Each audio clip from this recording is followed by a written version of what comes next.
580 Sports Talk coming to you on a Wednesday. Thank you so much for joining us. Jake LaVon, Brandon Dworzitsky, Dan Lucero with you on this Wednesday afternoon. We're going to hear from Andy Reid, and no, they don't need to trade for a wide receiver, or should they? We'll hear from Patrick Mahomes, Andy Reid. We'll talk with Tim Fitzgerald. We'll get to all of that. We got plenty of stuff to break down, including some news in the NFL today. Couple people being moved, couple people being released. We'll get to all of that.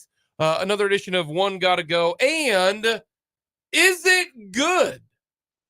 You've never gotten to play Is It Good with us before. If it's anything like Is It Cake, I'm a fan of. I did end up watching an episode of Is It Cake, low key. Difficult. It really is difficult. Those cakes look not like cake. No, they look real. It's on Netflix. Check it out if you haven't seen it. I've never watched it. Oh, man. I was batting 50-50, man. Back in the day. Is it cake? And everybody's like, yes! And they get into it, and it's not. And you're like, whoa. It's an awesome show. Back in the day, I used to watch a lot of Will It Blend on YouTube. You ever see those videos? No. Yeah, this guy. Because that's ridiculous. Is It Cake is clearly not. I didn't say Is It Cake is ridiculous or not. I'm just saying I haven't watched it. No, the guy from Blend Tech Blenders would say, will it blend? That is the question. And then they'd play a little game show theme. Yeah. And then he would take just a household object and put it in their blender. It always blended. Took a rake. It took glow sticks one time. That was wild. It's a takeoff on it was an old David Letterman bit called Will It Float? Yeah. And they try and make it float, and they had like a whole musical will it float? Will it float? No, I'm not kidding you. Take 10 minutes tonight. I know both of you have Netflix. I do not have Netflix. You do not have Netflix? No, we canceled Dan, it 6 months ago. Take 10 minutes tonight. Okay. Is It Cake? You'll watch the rest of the show. Is It Cake? Is It Cake? Really good stuff. Season 2, episode 1. Everything is cake. That's the name of the episode. Well, that seems like a bit of a cheat, a bit of a spoiler. Yeah, don't watch that episode there. Episode 2 No, don't say. What if he wants to watch it? episode. Brendan! I'm not giving anything away. You just said it's all cake. That's the name of the episode. He could have opened Netflix, seen it, and said, oh, well, guess we're set. Yeah, I know the answer to this one. Let's watch Suits instead. Yeah. I don't know that this is actually cake. I'm literally reading the name of the episode. It's Number good show. 2 is Body by Cake, which is a lot more relatable to me. Good show. Good show. Is It Cake? Remember when Matthew Judon said on his Sunday Night Football intro, body built by Taco Bell? I do. Yeah. I was just telling my wife about that on Sunday night. Yeah, good stuff. If you want to interact, and if you've seen Is It Cake, let us know your thoughts. Hit us up on our text line, 785-272-9429. You can also check us out on YouTube. Go to youtube.com, search 580 Sports Talk, hit the subscribe button. You can get to interact with us, watch the show, see old shows as well on 580 Sports Talk. We got a lot to get to today. And the first thing that we're going to discuss today is should the Chiefs trade for a wide receiver? Well, Andy Reid said today, and we're going to hear from Big Red coming up a little bit later, but he said, well, we don't have a go-to guy, but we got like 6 or 7 guys. Really instills a lot of confidence. Yeah. That tells me, I look at it like this, is like, oh, so you don't have a go-to guy. That means who's going to take the final shot of the game? Well, we got like 6 or 7 guys, so that's a positive situation. So we got that going for us. And it's also kind of like the quarterback analogy. Well, we got 2 quarterbacks. No, you don't. You have none. You have no quarterbacks if you have 2 quarterbacks. Like that's plain and simple. That's the way it is. So do they need to go out and trade for a wide receiver? Matt Verder brought up a great question. What about somebody like Darnell Mooney of Chicago? Last year of his rookie deal, Chicago's already out of it. He's not going to be with Chicago next year. Could he be a guy that you go after and get? Not a lot of teams are selling at this point. because it's still too early in the season. Yeah. But we know, to me, that the Pats are going to be sellers, the Panthers, the Cardinals. I think the Jets are going to be sellers. But there's not a lot of them at this point in time. And the guy that maybe doesn't fit the Chiefs profile, as you have alluded to this, Brennan, but the Bucs are contending now. Mike Evans was the guy that a lot of people were talking about, but the Bucs tied, leading the division. He ain't going anywhere. He's not going anywhere despite not having a contract. The Chiefs have done this in the past. Last year with Kadarius Toney, he was a little bit different situation. Instead of end of a contract, kind of like Darnell Mooney, it was, well, the Giants don't want him. The Chiefs do, so let's figure out a way to make it work. The one thing that I'll say about this, though, it wasn't the smoothest transition for Kadarius Toney. One, though, because of his injury problems. Went on the field a whole lot. But the one thing that I ask about this, trading for a wide receiver for the Chiefs, we all have been told it's very difficult to learn the playbook. It's very hard to get in rhythm. Mahomes and the wide receivers, that's why they do the offseason workouts down in Dallas and his place is so that they can get connection with him, get timing down, understand the defense. Are you really going to get that big of a jolt from a wide receiver coming up at the trade deadline at the end of this month? I don't know if you will. The Mooney sign probably is the best example. I don't think there's really any other, the Patriots don't have anybody. The Jets are not going to get rid of anybody. The Panthers, no, because they're rebuilding. Jets might be willing to give the Chiefs McCole Hardman back. Yeah, they'll give him away. That's what the Chiefs wanted. Take him. The Chiefs don't need, McCole Hardman. But that's my question is, Mooney would be the guy, but is he going to be able to get in right away? And let me ask you this. Let's say the Chiefs are interested in Mooney, like Matt Verderam said. He's not saying that they are, but that would be like a guy that could fit the profile. End of the contract, on a bad team, decent player. If Mooney comes in there, does he make an impact? Does he move the needle? Is he already WR1? Can I ask you, can I answer that question with a question, Jake? Is Darnell Mooney a number one wide receiver? No. But I'll answer that. Brendan, would you like to answer that question as well? He absolutely is not. He's good for the Bears. Good for a Bears wide receiver does not mean you are. And that's my beef with this too. And I think you're barking up the same tree here. Like, what would Darnell Mooney add that you theoretically don't already have? Like, is he going to make more of a difference than, say, more snaps for Rashee Rice would make a difference? I don't think the answer is yes. I think that is a no. I think he's a fine player, but you've got a roster full of fine wide receivers. Yeah, that's not their problem, is that they're missing like a wide receiver 2 or a wide receiver 3. They got a roster full of guys like that. They need a legit needle mover at the position, and generally legit needle movers at that position aren't made available at the trade deadline because the teams with those guys are not in a position to want to trade those guys. We thought, that's why the Mike Evans thing was so interesting, because that's kind of a rare scenario. But again, looks like the Buccaneers might be in the mix in that NFC in the mix. South division. Honestly, like the best wide receiver I think that is legitimately on the market right now is Jerry Jeudy. And that doesn't make sense for 2 reasons. 1, not a needle mover, not a wide receiver 1. That's why the Broncos want to trade him. Number 2, it's the Broncos. They're not doing an in-season deal with the Kansas City Chiefs. Correct. Can I give you a name that I also don't think would happen because it's another AFC quote-unquote contender, but he's on a team that right now is not good, and he's on the last year of a contract? I would take him in a heartbeat, but it will never happen. Do you know who he's talking about? I have my guess. I'm going to go ahead and see if I'm right. Does it rhyme with Schmiggins? Nope. Same team, though. Tyler Boyd. They're not trading T. Higgins to the Chiefs. Okay. Because if you trade T. Higgins, he's getting another contract. So I don't think they're trading T. Higgins.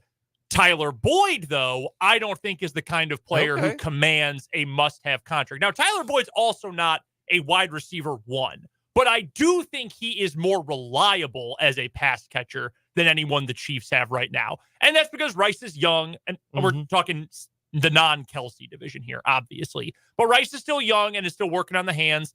Nobody else has really shown you anything. You can use Boyd as a slot or as a boundary receiver. I don't think the Bengals would make that trade with the Chiefs, but if we get to week 8 and the Bengals are, I don't know when their bye is, but like they're 2-5, 2-6. Their bye is right before the really difficult part of their schedule. I believe they have a bye 2 weeks from now. and then they play the Bills. No. Or the 49ers. They play the 49ers. Yeah, the 49ers, then the Bills. Then the Bills. Correct. And then Texans, Ravens. So their schedule gets ugly in a hurry. Yeah, if we get to the end of this month when the trade deadline pops up following week 8, and if they are not just like on the fringes, but they're out of it. They're 2-7 at that point, or 2-6, whatever they might be. They're probably going to be 2-6. Tyler Boyd is probably not coming back because you only have so much money to go around, and you got to figure out what you're doing with Chase. You got to figure out what you're doing with Higgins, and you're probably only keeping one of those guys. I would at least, if I was Brett Veach, make a call on that player because I do think he's the type of guy who has a variable enough route tree, who has a reputation beyond just, it's the Bears, but like he's good relative to like Equanimous St. Brown. So sure, he's our number one. Like that's what Darnell Mooney is. I would reach out for a guy like that. And even there, if you wanted to come back and tell me, but that guy's not a real number one, and that's why I wouldn't do it, I think that's a fair argument. But I wouldn't go for anything less than a player of that caliber, I think. I'd rather just ride with the guys I have and hope they improve by week 18. Yeah, I think that you can still, 4 weeks in, say that it might take a little more time maybe than hoped, but there's still a possibility that this conglomeration of wide receivers with their varying skill sets will eventually be able to assemble into something that makes sense, that gives the Chiefs a chance to move the ball down the field, be explosive in the ways that they've been explosive. We've known since the Tyreek Hill trade that the Chiefs do not have a number one wide receiver. Travis Kelce's greatness allows them to get away with that to an extent. But Travis Kelce isn't going to be great forever. So eventually, long term, you're going to want to get a number one wide receiver, one of those 7-Eleven types, because they're always open for Patrick Mahomes. This roster doesn't have it. You're not going to probably find it at the trade deadline. It's hard to foresee that coming available. So make the best of what you got instead of bringing in another guy about whom you can say the same thing that you're saying about the current Chiefs wide receivers is, well, they've got this skill set or they do this thing well, but there's also this thing that they don't do particularly well. And we're just trying to figure out which peg fits into which hole, so to speak. They don't need another peg. Mm-hmm. I think the best case scenario for the Chiefs is just time. It's the hope. It's the hope that they will continue to develop and figure out a way to make themselves better. The problem is that none of these guys have that big leap capability. Like an example of that is like Trent McDuffie has a chance to, was really pretty good last year. Mm-hmm. He has a chance to be really good. That's like the jump that you're hoping that they can do. I just don't. I think the only one who has that ability is Rice. Other than that, I think what you're gonna get is what you. MVS is not gonna all of a sudden increase his production. Watson is not gonna increase his production. Sky Moore is who he is a guy who runs a lot. Mm-hmm. He runs a lot. That's not good, okay? That's not what you want out of a wide receiver who his run. He's got to be in phenomenal shape. He's been getting getting in so much cardio these first 4 weeks. Those calves run got to be killer. Okay, like the two guys who have the best chance of going from a 5 to a 8, right? Like increase a couple rungs, right? Are Rice and Justin Ross. Like those are the two guys that, hey, maybe if we get this guy more, that was what was unique coming from. And this goes to show you that we all got completely different opinions on this wide receiver group. Who did Jordan Foote say that he thinks is going to improve at the wide receiver spot? Who did he say? He says Sky Moore. And I am so far, and I think Jordan's smart. He does a good job. He covers the Chiefs very, very strongly. We just have I think Sky Moore is now just a guy. I mean, he's not even like McCole Hardman was, who at least was good in, certain aspects. People forget, at least McCole Hardman caught 9 touchdowns one year. Like, he did. That second, I watched the Chiefs, tweet out the video, or maybe it was not 9. He had 6 as a rookie. 6. Yeah, and then Hardman, 6 last year, too. And then he had a few rushing touchdowns. Yeah. No, because I was watching the Chiefs put together a video of Patrick Mahomes' 200 touchdowns. And I'm like, hot dang, man, Hardman is on there a lot. Like, a lot of Hill, a lot of Kelsey. Did not expect that much Hardman, to be honest with you. By the way, how many catches do you think McCole Hardman has this year? How many targets do you think he has? 6. 2. He has 1 target. He caught it, but he has 1 target. For 6 yards. For 6 yards. How about that? McCole Hardman in that offense is not, they needed like Rodgers for that to even work. But anywho, that's the issue for the Chiefs is it's hard to increase your wide receiver production with a trade.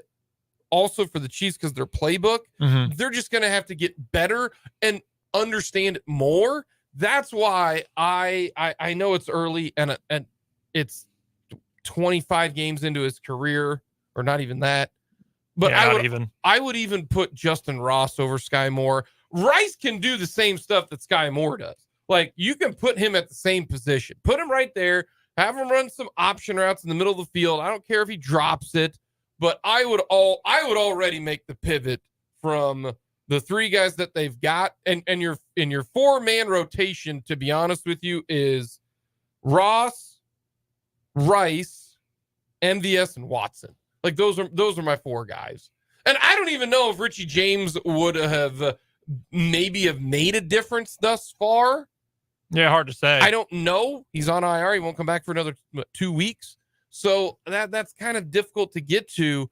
And so for the Chiefs and this situation, now we're going to hear from Patrick Mahomes in just a second. He does the very Patrick Mahomes-like answer. He was asked about the wide receivers, and his response, well, I'm not very good right now. So how are they supposed to be good? Of course. That's what he said. He said, well, I got to play better. And if I play better, guess what? They play better. To which that is what your leader, the face of your franchise, is supposed to say. He's not going to throw guys under the bus. All right. That's not going to be the case. He's not going to go all Brandon Staley and throw his guys under the bus. No, he's going to say, I got to be better, even though we realize that in game 1, he threw 7 complete targets right on guys, and they just flat out dropped them. And now, am I saying Mahomes has been the best quarterback in the league? No. I mean, the floaters against the Jets were not ideal. Still couldn't believe those. But it's a lot of the reason is because Mahomes can't get you the footballs because you're not open. So this is just something that they're going to have to hope to improve and increase. And then, Reid and Matt Nagy are going to have to put them in better spots. I would like to bring up one point that I think is at least worth considering when it comes to a move to add a wide receiver this year. And if the Chiefs have moved to a philosophical belief that we're just going to keep churning through draft picks until we find 4 years somebody. On, 4 years off, then this is a moot point. But not knowing for sure if that is the case, next year's Chiefs wide receivers that are under contract: Kadarius Toney for 1 more year, Justin Watson for peanuts, Sky Moore in year 3, Rashee Rice in year 2, Nico Remigio, who's on IR right now. We don't know if he can even play in the NFL. And then Justin Ross for pocket change. Plus, MVS is still under contract. MVS, who again is getting out-snapped right now by Justin Watson, and you'd save $12 million against the cap if you let him go. Yeah. Next year's, or this coming year's, free agents at wide receiver, it ain't pretty. No. Like, there's 3 guys that are at the top of the list. It's T. Higgins, it's 31-year-old Mike Evans, and it's technically Michael Pittman Jr., but if the Colts don't re-sign him, I'd be shocked because he's really good. Well, and you need some, you got a rookie quarterback. Yeah, so you can and they have a money. good connection already. So I don't think he's even going to hit the market. And even beyond that, like, I don't know, does OBJ move the 32-year-old Odell Beckham? You feeling that? No, not so much. Like Braxton Berrios, Nelson Aguilar is available next year. Like, there's not Who's catching him? Even the middle tier free agents, which is what the Chiefs were targeting this year, right? Like a Richie James, who's coming off his best year, still not a great player, but like a nice fit. There's not even a lot of that. Like, you want to go get Randall Cobb, the corpse of Marvin Jones? Braxton Berrios would be good for the TikTokers out there because apparently he's dating a very popular social media person. So my wife tells me. It's also not a spectacular wide receiver draft class. Yes. Like you've got the Ohio State guys. Yep. Marvin Harrison Jr. and Emeka Egbuka. And then you got a bunch of guys whose like reputations haven't quite matched their production. Like I like Xavier Worthy, but is he number one in the NFL? Mm-hmm. Keon Coleman at Florida State's having a great year. Is Rome Odunze? Yeah. Malik Neighbors at LSU, but like it's not a great wide receiver class coming out of college this year like it was last year, where you had guys that you were pretty sure in round one were going to be studs, and most of them have been. Like Addison's been really, really good. Zay Flowers has been good already. Been awesome. Yeah. Eventually, the Seahawks are going to throw to Jackson Smith and Jigba more than 2 yards down the field, and he'll be good too. You hope. So, with that in mind, I wonder if that becomes part of the consideration. Because that's what Tony was, right? And we talked about that when the trade happened last year, that maybe this isn't even a fully 2022 move. Maybe this is largely a 2023 and 24 move because he's been banged up. He hasn't played a lot. He'll have to learn the system. It's tough on wide receivers, etc., all of that. So that was more of a move for the future. Now, granted, he still hasn't been full strength, but you can't really predict that. With him, maybe you can. Yeah. Maybe you can with him. But you see my point. Maybe a move is not just to help this year, but it's to help in future years as well. And maybe that's a good point, and they don't worry about that, but I think it's at least worth considering. Coming up, we're going to hear from Patrick Mahomes. We'll hear from Andy Reid. We'll talk with Tim Fitzgerald. Lots more to get to here on 580 Sports Talk.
QB1 spoke to the media earlier today. We'll hear from Andy Reid as well. As I'm about ready to die. Yeah, you good? You good, man? Going on the wrong way? Let's hear what Mahomes had to say. Yeah, I mean, the mental side of it, I mean, obviously, he's able to really dissect defenses, get the ball to the right spot. You can tell that they put a lot on him to be able to check at the line of scrimmage, which I thought was really cool to see. And then physically, man, I mean, he took a beating last year, but he just came back every time and stood in there and made throws. And so he's a guy that you can tell loves football and loves going out there and competing every single week. through 4 games, you're scrambling just a lot more. As you kind of look back at I guess, quarter-ish through the season, what do you think generally has led to some of that? Yeah, I'd probably just say more coverage. Haven't had a lot of pressure yet. I mean, obviously probably get some more this week. And so they're playing a lot more coverage, dropping deep into coverages, and so it's open lanes for me to scramble. That's something that I've always done, just usually happens later in the season more than early. So just trying to do whatever I can to go out there and win. You were talking about your speed after the game the other night. Do you ever look at a guy like Lamar Jackson or Josh Allen or Jalen Hurts, one of the running quarterbacks, and say, I wish I had that kind of – I wish I could run like that guy? Yeah, I mean, I think everybody does. But I think what makes those dudes so great is they can throw the football too. And so I was going to be able to throw the football, and whenever the opportunity comes, just get enough yards to keep the chains moving. But you've been really efficient running in those kinds of situations, doing what needs to be done. What goes into that? Like, how do you attribute that? I think it's just being a competitor. I'm just trying to move the chains, and obviously I want to throw for it. I want to make the throws, but when the opportunity arises, just if I'm going to take it, make sure I go get the first down. And so that's just something to get the balance throughout an NFL season, is when to run for it and when to slide and when to throw the football and try to find ways to win games. You looked at the tape. What jumped out? You didn't look like yourself at the time throwing football as a fan, just watching. What jumped out on the tape? Yeah, I mean, I didn't play very well. It happens. Two of the interceptions just underthrew by 5 to 10 yards, and missed some opportunities throughout the game. And so I just got to put us in better positions and making better decisions so that the guys can go out there and work for me and make plays down the field. Patrick, I've not mentioned this before about your connection with some of your receivers, but when you look at your starting receivers like Tony, MVS, and more, they combined 22 catches, 273 yards for the season thus far. Is there anything that they're not doing, or that you're seeing, or that you're not doing, that their production value may go up some? Yeah, I mean, I just haven't played very, very good to start the season, so I think if I start playing better, everybody will start playing better. Early, we've seen you come back from early deficits, but generally speaking, is your piece of snowball effect and people detecting you feel like you're not playing your best? Is it a factor at all? I don't think it can. I mean, I think you just have to go out there and keep shooting it down the field. I mean, that's how I've always been wired. You just come in every single day and work and try to continue to get better. Usually that stuff kind of figures itself out. And I've had spots like this throughout my career where I haven't had the best few weeks in a row, and so I have to make sure that I just can go back to the fundamentals and try to be better for the team, and then rely on other guys to make plays. And I think that's somewhere where I can be better. It's just getting the ball out of my hand and letting these other guys make plays, kind of like what I did at the end of the game a little bit more. You said fundamentals. Is that footwork until it looked like you now throw the ball after that first interception? Is that footwork? Yeah, I mean, I rely on my arm a lot sometimes. And obviously on the first interception, I kind of faded, both of them really. I faded away from the throw instead of just stepping into it and make the throw.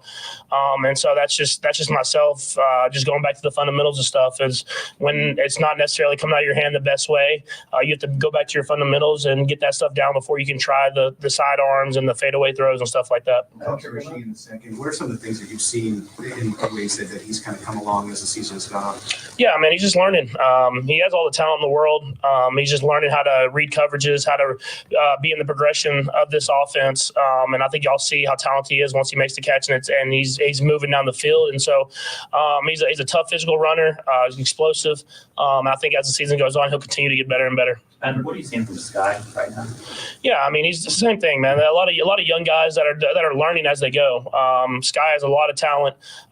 He's done a great job of getting better, even from last year and throughout this season. And I think it's just we're going to keep finding a way of this offense. And like I said, I think if I play better and throw some of those passes, I'm at the right time in the right spot. I'll let these guys go out there and make plays. Patrick, what do you expect from the Vikings defense? Yeah, I mean, it's going to be a well-coached defense.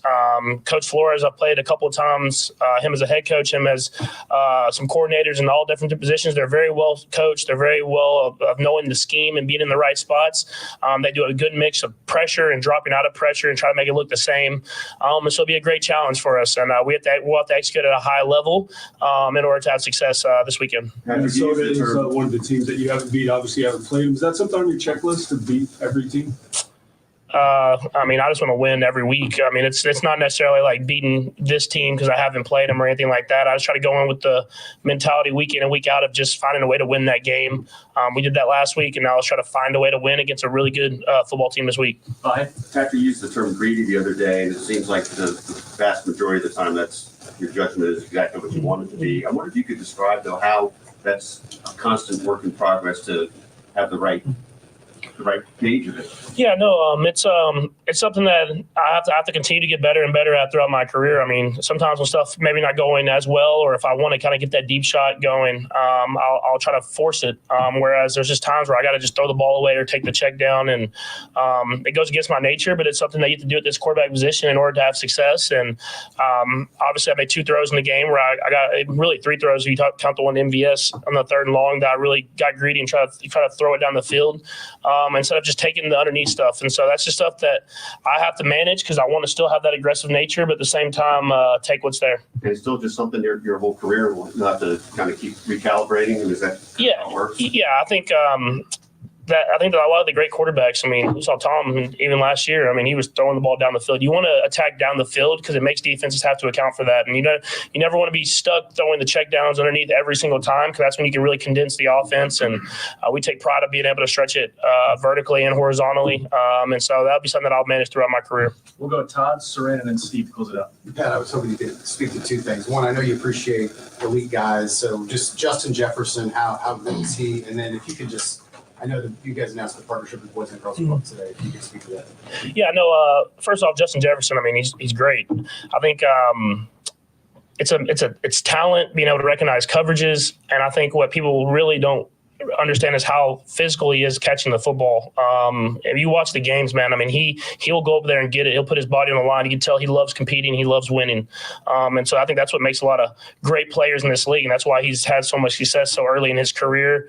And then the partnership with Boys and Girls Club, I mean, it's something where, I mean, I remember practicing basketball, Boys and Girls Clubs growing up, and how fun that was and how many great experiences I got to meet people and opportunities I got to play sports that I loved. And so I thought it was a great idea whenever they brought it to me to be able to partner with the Boys and Girls Clubs in the Kansas and Missouri, Lubbock, Texas, Tyler, Texas, White House, Texas, all the areas that I grew up in, and try to give those same opportunities to kids. And I think that fit perfectly with my 15 and Mahomes Foundation. Patrick, a couple sidebars. I know on the field, I think you said you're not really interested in the records. They asked you about the 200 touchdown.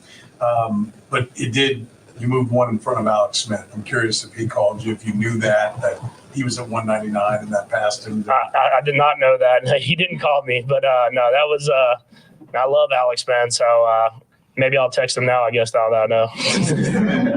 And then, I'm not second guessing, we know why you slid down to end the game and everything, but does anybody come up to you, like betting fans really took note of that? That would have put the cover together. So I'm curious, do people call you? Do people buzz you? And I think anyone that has my phone number knows better than call me about something like that.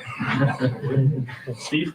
Patrick, you talked about Isaiah post game, but just looking at the film and seeing statistically he had one of his best games.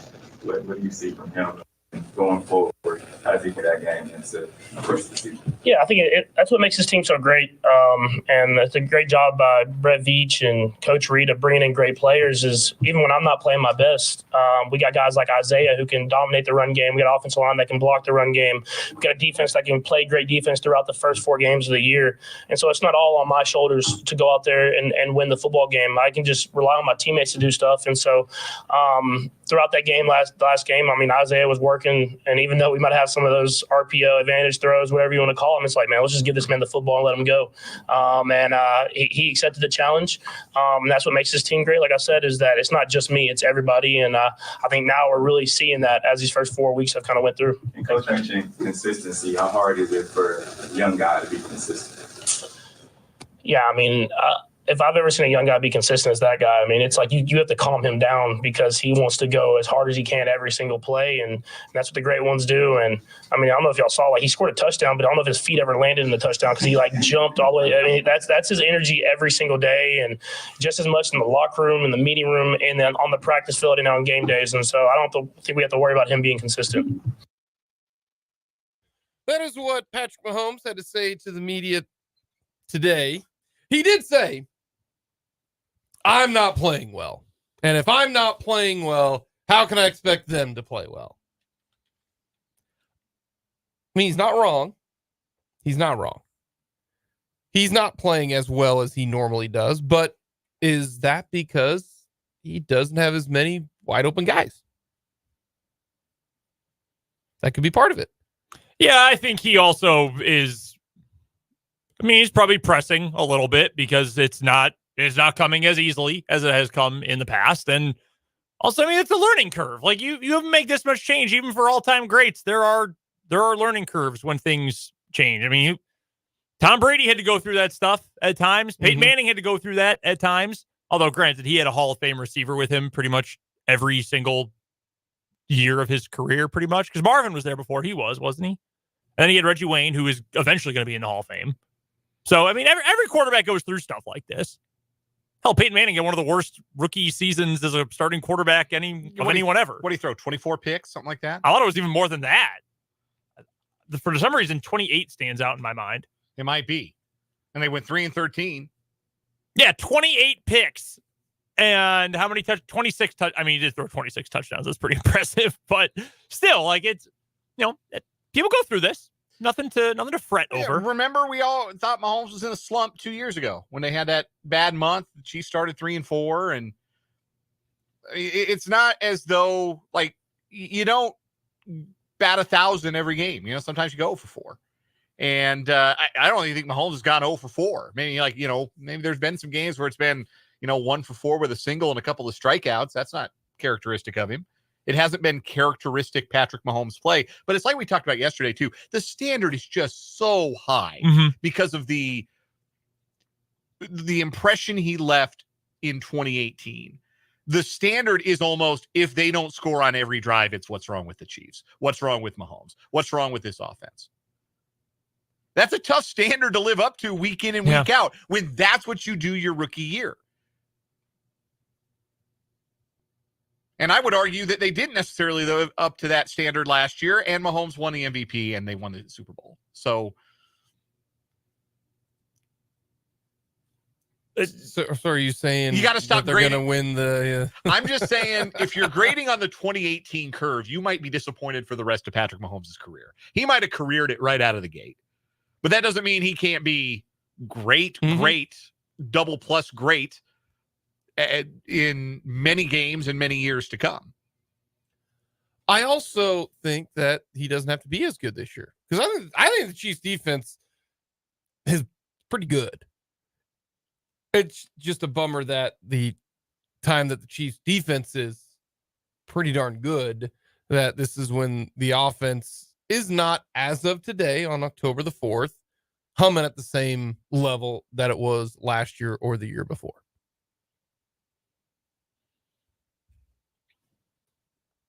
I mean, yeah, because this is what we all wanted to see. We wanted to see last year's offense, which was good, but with this year's defense. Yeah, I think so. That is the hope that you were. Hey, the defense is going to improve. Everybody's back on the defense. They're going to get better. Yeah, and then our offense will figure it out. And they still probably will. I think that's important to note too. Like it's not. This is not a finished product at this point. And if it is, that's an even bigger concern that nothing is going to change over the next 3 months. That's an even bigger worry at that point. So, yeah, I mean, it's too early to say anything about it. They're disjointed now, but there's a long way to go. That's not the most riveting commentary, but it's the truth. Well, also, they just need to turn it on for 3 games like Frank Clark and Sammy Watkins did. You just need to, turn into Joe Flacco in 2012. That's all you got to do. Yeah. Turn into Nick Foles. Circa, what was that, 2017? Yeah. Which year? The Super Bowl year? Yeah. Yeah, that was 2017. Yeah. That's all you got to do. 3 games. Really, mostly 2018, but yes. No one was with the Eagles in the playoffs, where he threw for 300 some yards against the Patriots in the Super Bowl. I think it was 400. It was ridiculous. Everybody talks about, Philly and him catching one. Bro threw for like a stupid amount against the Patriots in the Super Bowl. Yeah, man, he went ballistic. Well, Tom threw for 500 and lost. Yeah.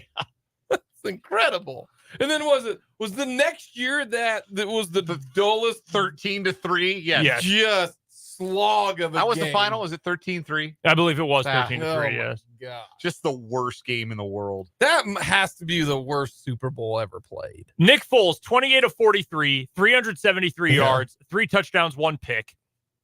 Tom Brady, 28 of 48, 505 yards, 3 touchdowns, no interceptions. He did lose a fumble the one time he was sacked. Yeah. We'll get a quick timeout coming up next. Not great news on the baseball front if you are a Ray fan. We will get to that and the Twins. How about the Twins? They got a win. I'm sad. We'll get to that coming up.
Finishing up this 2 o'clock hour, we will go to some NFL news. One got to go, and we'll hear from Andy Reid coming up in the 3 o'clock hour.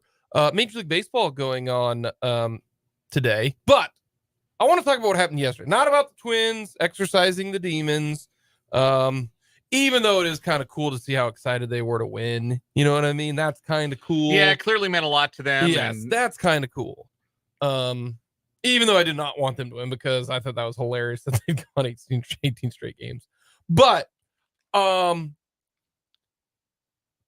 baseball is different than any other postseason, I think. Because I think there's so much more second guessing and a lot more strategery. Like in football, yes, I know I used the word strategery. Okay, I just want to make sure you did that on purpose. I Okay. did. Strategery. Right. We keep it moving. Football, it's a lot. I like when they put trickeration in my strategery. Yes. Football and basketball, a little bit different, but baseball, so much more into it, and you can talk about lineups and who should play and who shouldn't and that type of stuff. And that's fun. That really is fun. And it's during the middle of the week, whereas football is always on the Saturday or Sunday, that type of thing. That's what I miss most about postseason baseball is when the 26-man roster came out and what are they going to do here? They're going to pitch this guy. Do we pitch that guy? There's a lot of, I'm going to do this, so they're going to do that type of thing, which is kind of fun as a even, and I am noted. I'm not going to watch any of this baseball, but I will when my team is. Like you guys know this. Baseball's a regional sport for me. Okay. Yeah. You're a Royals fan more than a baseball fan. Oh, Yeah. 1,000%, 1,000%. I won't watch hardly any of the baseball playoffs. Maybe the World Series, if it's interesting, but if it's the Astros, I absolutely will not. Not even a root against them. No, they're dead to me. Have you fought with Astros fans on Twitter recently? No. No. My in-laws, a couple of them, they're a lot like Astros super fans, but they like them. Yeah. So I stirred the pot a little bit. But, here's the thing about that does blow my mind is that if it's your team, how are you not into it? And the reason we bring this up is yesterday between the Rangers and the Rays are always good. But it's Tampa, right? Mm-hmm. They had 19,704 fans at Tropicana Field. That is the lowest for a postseason game ever. It's ever. Okay. I don't care that you go back to 1919. All right. If your numbers are 1919, like repeating, I don't care if it's 1910 or 1905. If it's after World War II, it counts. The dead ball era does not count to me. It right? is The Cleveland Spiders do not count. Give me another name. Give me. Come on. You guys know these type of teams. The Brooklyn Bridegrooms. Yeah, those dudes, that does not count. Boston Bean Eaters. New York Highlanders. That does not count. Does not count. Okay. This is ever. That was the lowest attended postseason game ever. It is very funny that people qualified that comment by saying outside of the COVID or outside of the pandemic year when 1919 was also a pandemic year. But that's kind of funny. That is true. I did not catch that. It's ever. Okay. How? Hello, Tampa. Do you care? They need to move the team. Move the team. I will say it. I will say this. Major League Baseball announces game times for postseason games 48 hours in advance. So if you're 48 hours in advance, hey, this big thing going to be happening on a work day and a school day in the middle of the week. I can understand how that may shrink the number of available ticket purchasers. But the flip side is that ballpark in Minnesota looked pretty full, and they were playing in the middle of the day too. What is the surrounding area of Tampa? Okay, so I've been to the Trop. The ballpark's in St. Petersburg. It's not in a great location, frankly. I'm just talking about sheer number of possibilities of people showing up. I mean, Tampa St. Pete is pretty large. You should be able to fill 28,000. Are we really surprised by this, though? And I mean that earnestly. The entire time this team has existed, from when they were the crappy Devil Rays to the winning Rays to today, they don't have a good fan base. I mean, I think they have fans. I don't think they're a team that absolutely have fans. They just don't have good attendance. They've never had good attendance. Yeah, the attendance is not good. And the venue, I having been to Tropicana Field, it wasn't as bad as I thought, but still, it's no substitute for sitting outside watching a baseball game in Florida. Yeah.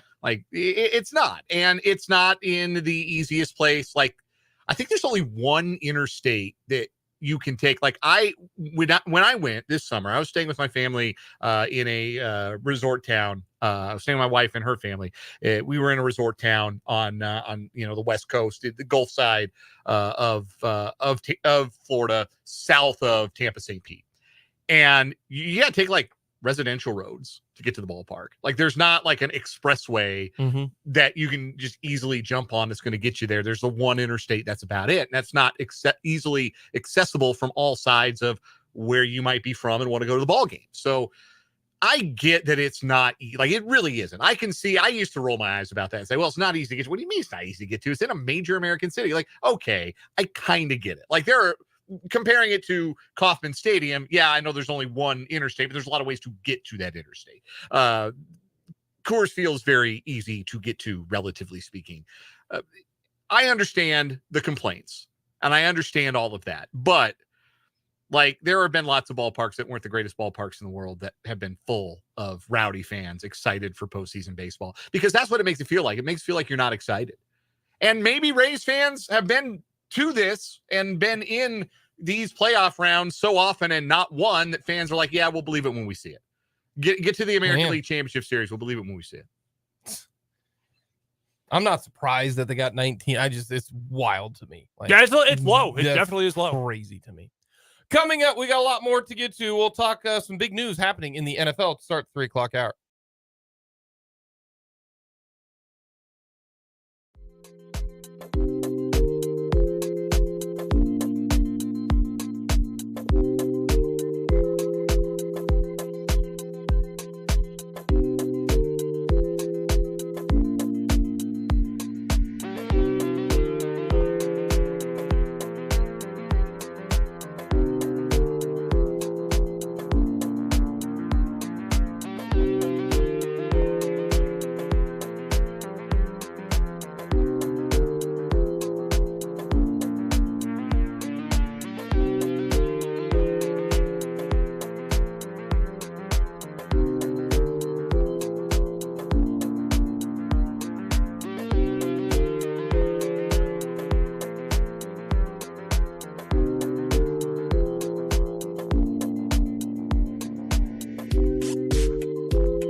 2, 580 Sports Talk on the air. Thank you so much for tagging along this afternoon.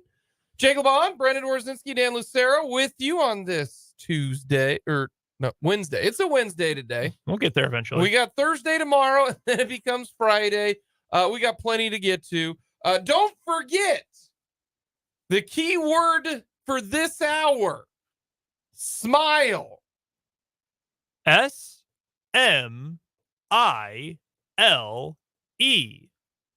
Smile. Smile. Smile. Win $2,000 a day with the 580 WIBW keyword and ghost your bills. That's right. You enter smile at 580WIBW.com and you have a chance to win. Like, it's that simple. You go to the website, you click on it, and then you type in smile. It's only good for the 1 hour, but you can win. It is that simple. Smile. Anytime we spell a word like that for a contest, it makes me think back when we gave away Royals tickets for the playoffs, back when the Royals were in the playoffs. And we did that same thing for the Royals tickets. And one of the words was Kaufman. Right? Yeah. And on air, not once, but twice, I spelled it Cauffman. I was like, Kaufman, and I was like, oh man, that was bad. That's pretty funny, though. I'm not going to lie. It was not gonna lie. It was one of the worst, like, flubs that I've had on the radio, man. And it multiple, like, Kaufman, CAU, to the point where somebody had to, like, call and be like, wait a minute, is that how you want us to spell it? Or do we have to spell it the regular way? Guys, it was real bad. That's really funny. I think we've got audio of it somewhere where I'm like, Kaufman. It's terrible. It's terrible. What else is terrible is the fact that just at the top of the hour, Dan and I were rolling. CBS News, one of their top stories is Taylor Swift and Travis Kelce's relationship and how they're quoting the New Heights podcast. Yes, on the New Heights podcast that got released today. Travis Kelce goes, yeah, it's a bit much right now. And they're like, this is what it said Taylor Swift's boyfriend, Travis Kelce, had to say. That is from his personal podcast, New Heights. Then I'm just like, wait, come on. That is what we're talking. We got real problems going on right now in this world. It's little wonder that people are begging the New Heights podcast via Twitter to be on the show. This earlier today, username @King James. King James. @New Heights Show. Crazy I can't get an invite to join y'all fantastic show. Is it because you guys are truly the kings of Northeast Ohio and I claim to be? Be honest. Queasy face emoji, smiley face emoji, smiley face emoji, smiley face emoji. Seriously, you guys are awesome. All caps, 2 exclamation points. I'm going to tell you this. The moment that Travis and Jason Kelce saw that tweet, they lost their mind. They lost their mind because LeBron is the king to those dudes. Like, I get, like, the way that Travis talks about he'd rather, want to play in the NBA, and Jason Kelce and Travis growing up in Cleveland, like, LeBron is the most recognizable, probably, male sports in America. And I guarantee you they would fangirl on LeBron if he got on there. Like, I'm not kidding you.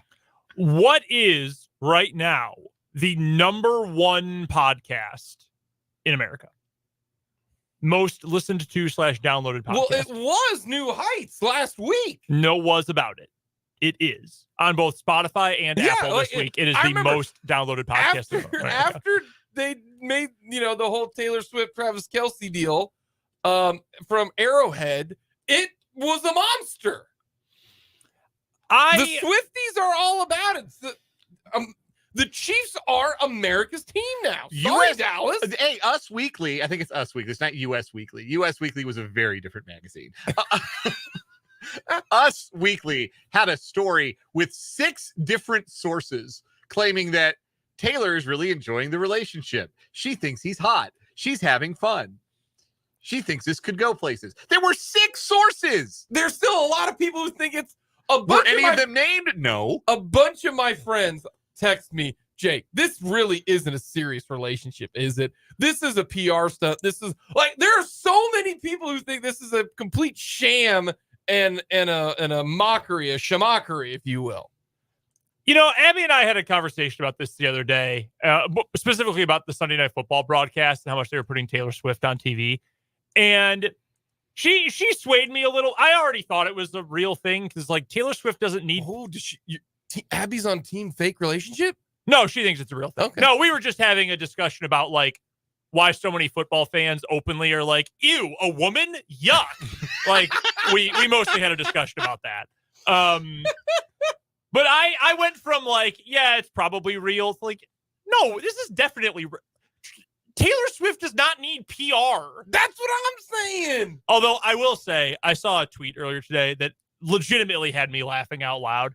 So Taylor Swift was in a little hot water earlier in this calendar year because she was on a list of celebrities who, like, single-handedly are murdering planet Earth because she uses a private jet to, like, travel 3 miles.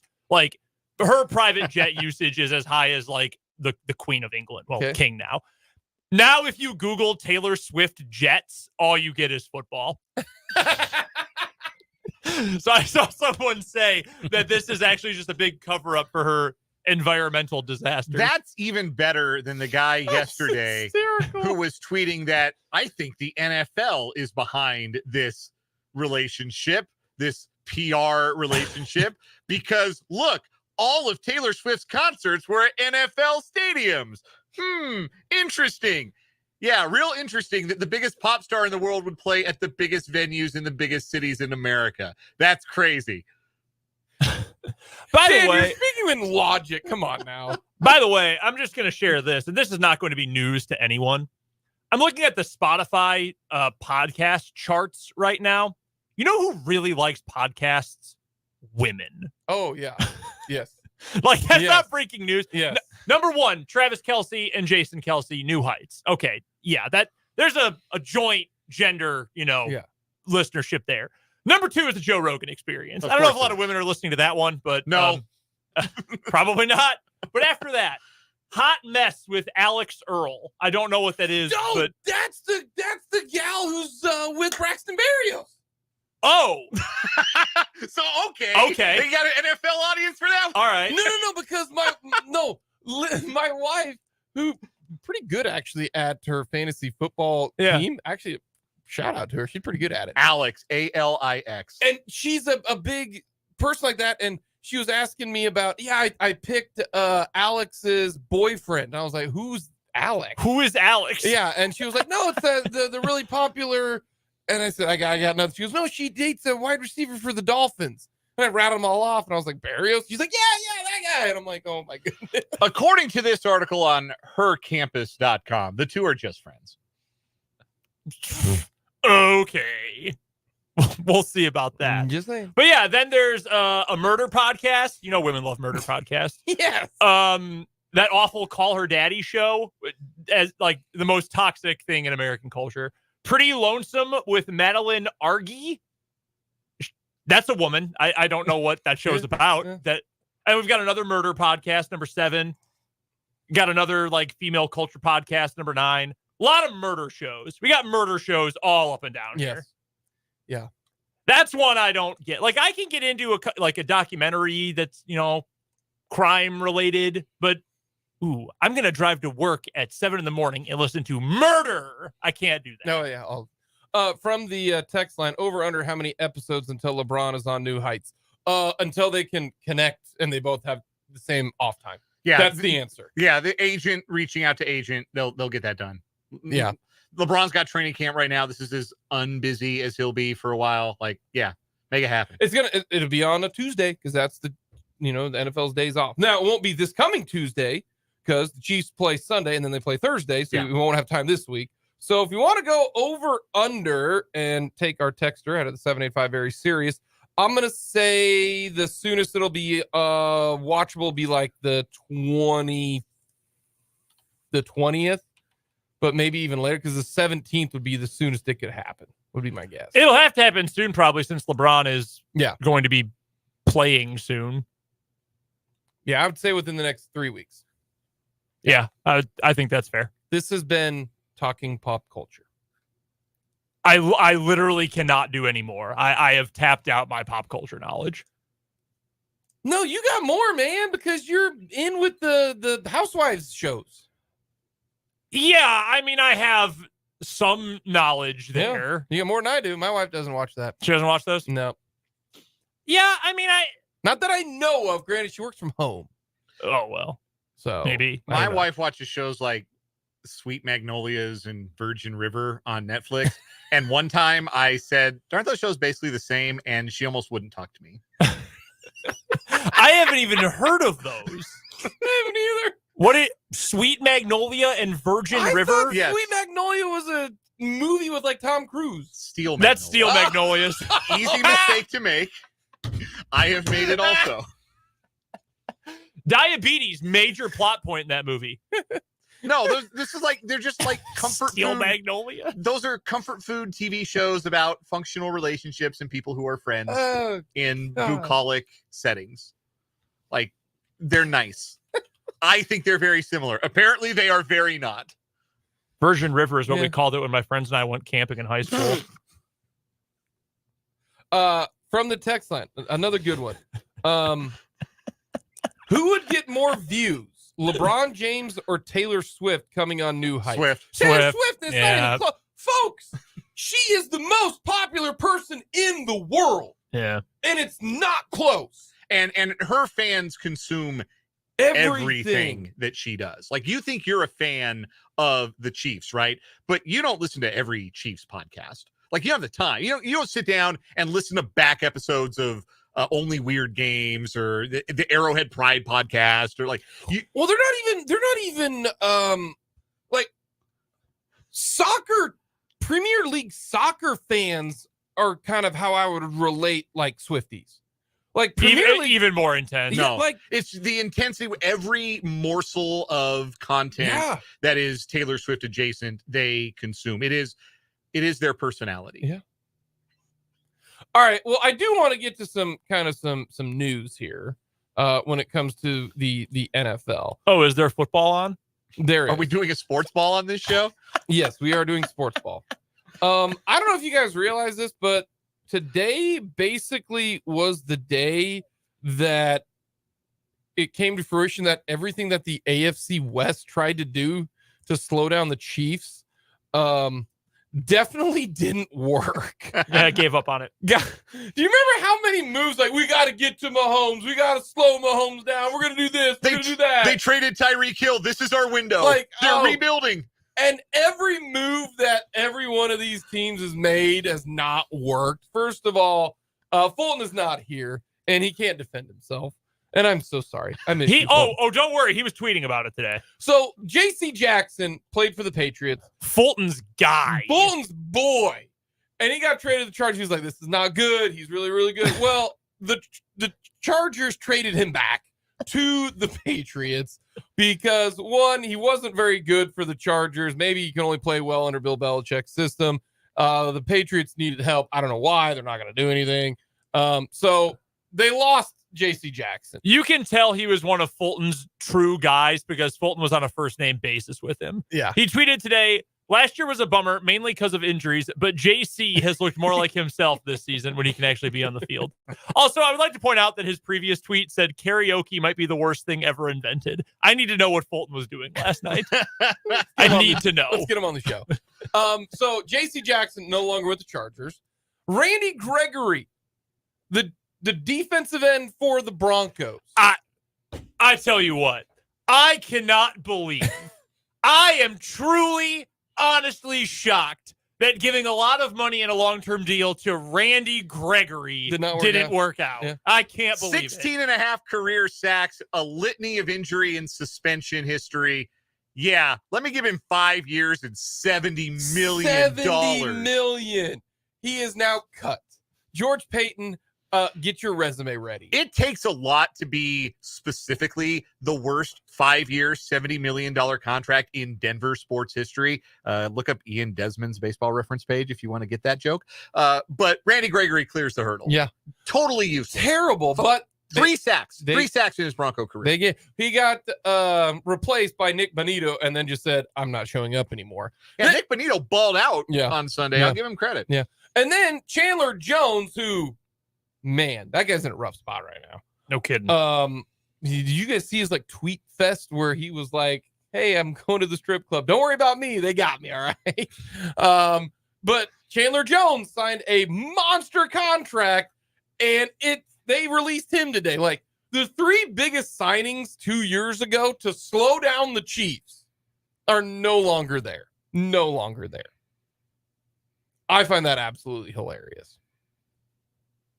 But you got to keep trying, I suppose. Got to keep trying. Yeah, I mean, there is a school of thought that it is better to do what these two teams did today. And the Chandler Jones thing's a different kind of case. But what these teams are doing now and to just keep trying until you get it right, as opposed to, well, maybe we signed him. You might as well keep him even though it's not working. I mean, it's the sunk cost fallacy. Like, all right, J.C. Jackson has not worked out for the Chargers. Move on. May as well get something we can use out of this and move off of that contract following this season. Randy Gregory, well, turns out Nick Bonito, who was really good in college, is actually at least like competent. And Randy Gregory has been the same guy for his entire pro and college career. I was going to say, lump in college.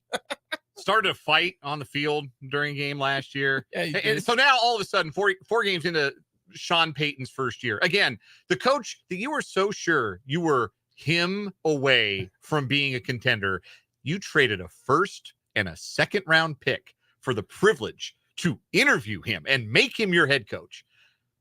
4 games into that, you say, oh, yeah, we got to get younger.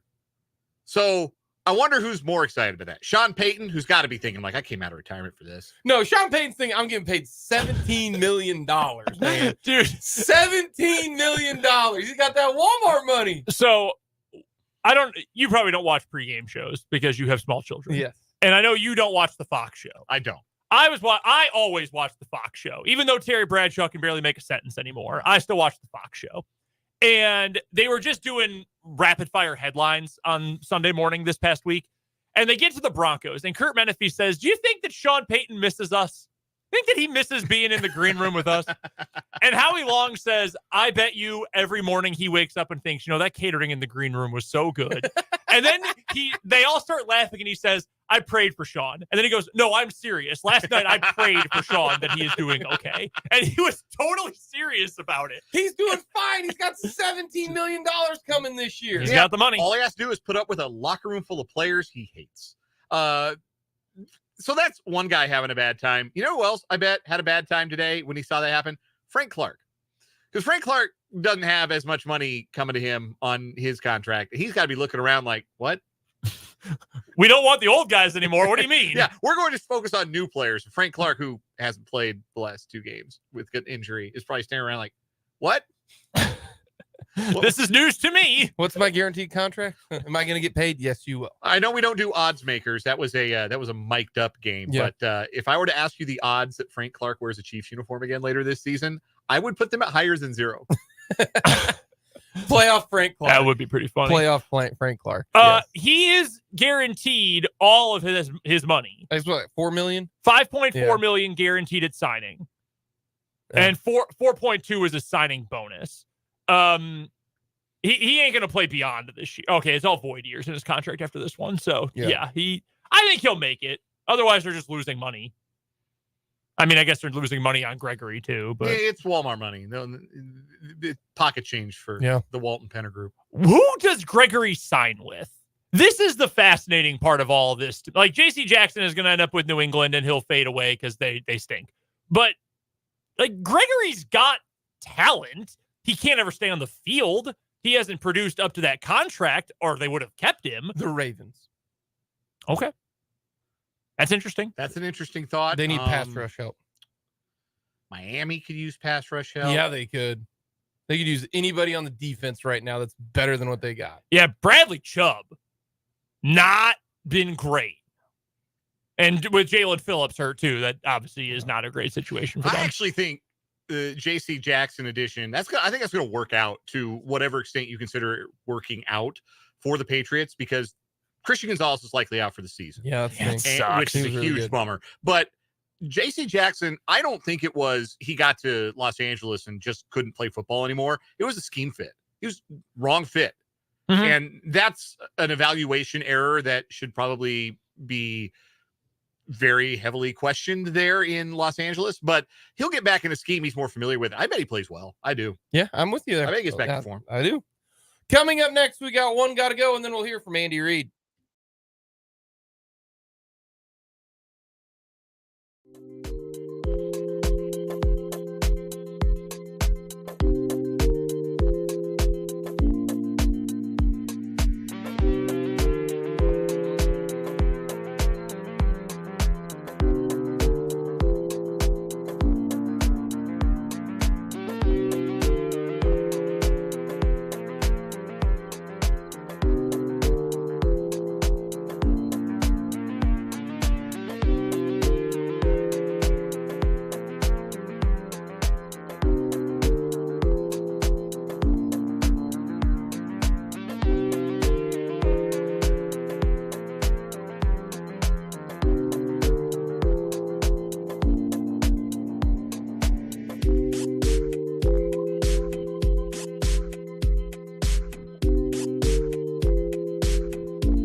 Alrighty, One Gotta Go. I got two of them, so we'll rattle them off real quick, okay? All right. Rapid fire. I can only come up with three because there's really not a component for four. So it'll just be One Gotta Go with a three. I know that doesn't make sense, but I couldn't think of a complimentary one for the fourth. Okay. So because it involves where I was this past weekend. Okay. You get the mountains, the beach, or the lake. One gotta go. The lake. The lake's gone? Okay. Yeah, but a lot of people are lake people. Yeah, I'm not a lake guy. I grew up in Colorado and we spent summers in Santa Barbara, Colorado doesn't have any lakes though. There's some lakes in Colorado. Well, not like Dillon. not like in Kansas though. In Lake Dillon, you can't do anything in Lake Dillon because it's drinking water of Denver. No, but I'm talking like they don't have like like Lake Shawnee and Glen Elder and Canopolis and Perry and Clinton, like all over the place. I don't even know a couple of those. Canopolis? Yeah, it's near Salina. Like Milford and Lake Wilson. Yeah, there are lots of lakes in Kansas because there's no beach and there's no mountains. And that's what I'm saying. You gotta have something to go and do. But a lot of Kansas people are lake people. Yes. Like, some people would be like, give me, So, but I know lake people. Yeah, we all lake know people lake are really into the lake. That's what I'm saying. Lake people. Yeah, I'm not anti the idea of the lake. It sounds like you just kind of lounge and drink beer, and if you're on a boat, cool. If you're not on a boat, then you're adjacent to a boat and drinking beer, and I'm about it. But yeah, man, give me the mountains, give me the beach. A little more scenic. I couldn't find, maybe if you do like wintertime mountains, summertime mountains. Here's the thing: you spend a week at the beach, you spend a week in the mountains, you spend like an afternoon at the lake, and you're ready to be done with the lake. That's the time. I could spend a lot more time. Maybe if I went like wintertime mountain, summertime mountain, because those are two different types of situation. It's true. I still like. We're not big skiers, snowboard people. The Luceros, one time each, never again. But it's still fun to be in the resort towns and you sit at the bottom of the mountain and drink hot chocolate. I saw a moose this weekend too. Nice. Which, by the way, they're stupid. like a moose. Do you want to know what a moose is? Picture a 5-year-old's drawing of a horse. That's a moose. Like caricature big. Like they're so big. Anywho. That was one of them. Also, we went and had brunch. One gotta go. Eggs, bacon, sausage, pancake. Eggs. I like scrambled eggs, but compared to those other three, put them in the trash. Move on. Okay. Easy. Say again. Eggs, bacon, sausage, pancakes, or waffles. Like those are a better food. Yeah, or no, French toast is completely different. So, well, if I got bacon, I don't need sausage. If I got sausage, I don't need bacon. So I love breakfast foods. I do too. I love breakfast foods. But that was my two quick ones. Yeah, I think I'm probably out on the sausage. Like I'd rather have a good, like crispy piece of bacon than a sausage link or a patty. When it comes down to it. But if you got both on the plate for me, I'm gonna eat it all. By the way, team link over team patty. Yeah, probably. I would probably say the same thing. By the way, moose are smart, and they have the ability they're to stupid, like big and like just stupid. They're not real. They don't look real. They're so massive. Fair enough, I suppose. Like people underestimate when you see a real live moose. I guarantee you are just stunned. Well, yeah, because it could also kill you. Yeah. One little swift kick and your head would explode. Yeah. Like you're squishing a grape. They're so big. Yeah, they're huge. Yeah. All right. You get to add. So this is a reverse. You have to pick one of the 4 options. That's what I should have done with the beach, mountain, and the lake. Yeah. Next time. Well done. Mix it up. You get one chief great of the 2010s to add to this current roster. Who are you taking? Your options are Justin Houston, Eric Berry, he's so scary, Dwayne Bowe, Jamal Charles. This current 2023 Chiefs roster for one season.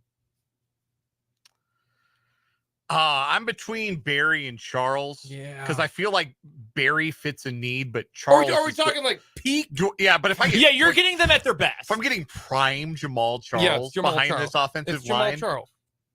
Yes, it's Jamal Charles. I tell Mahomes, like, hey, go take a wellness retreat for 4 weeks. We're just going to hand the ball off to Charles behind this O-line for a while we get our wide receiver situation figured out. It'll be like when Charles scored the 5 touchdowns against the Raiders. It's the Raiders. And Ian Eagle was on the call. And every time, and Charles into the end zone. Jamal Charles into the end zone. Just kept repeating it. Charles. No, it's prime Jamal Charles. I would take him on this team because he was and especially with the screen game that they've got and everything, I would probably go Jamal Charles. But although, yeah, not getting to see like peak Jamal and Andy Reid's screen game. But Justin Houston, Man, that dude had 21 sacks in that 1 year. You put him opposite with, you know what? We're not even discussing poor Dwayne Bowe.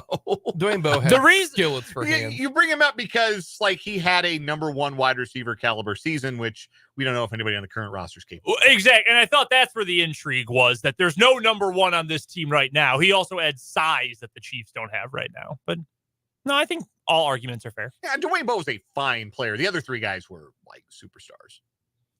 I think I still go with Barry. I think have a center fielder for this defense. Like he'd be an upgrade. Yeah, I think I'm taking prime Eric Berry, but I love Eric Berry. One of my all-time favorite NFL players. Eric Berry. He's so scary. I think I might go Houston. Oh, you've talked yourself out of Jamal, huh? Wow. No, Jamal was so good. They'll line up in the slot. I would order them like this: Jamal, Houston, very close. Barry, kind of. And then I wouldn't even think about Dwayne Bowe. Fair enough. No. Do you got one? Not today. All right. That's one gotta go. Yeah, Jake got 2, so I'll have one next week. I'm sorry. I feel bad. All right, if you had to pick one, mountains, beach, or lake? Beach. Mountains. Come on, man. Man, the mountains are awesome. I do like the mountains. I like to hike. But give me the beach. I prefer to sit in the sunshine next to the water and take videos of myself drinking something cold out of a can and sending it to you guys. You do that frequently. I do. It's fun. Coming up next, we're going to hear from Andy Reid.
Andy Reid spoke with the media today. Got a little testy with the media when they asked him, "Are you going to trade for a wide receiver?"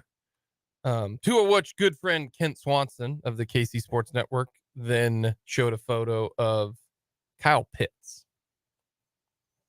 Yeah, Technically not a wide receiver. That's what I laughed at. I said, "Speak it into existence, Kent." I have seen that in other places that, I would trade the Chiefs first round pick for Kyle Pitts. What makes people believe that Kyle Pitts is available? Just that the Falcons don't even use him.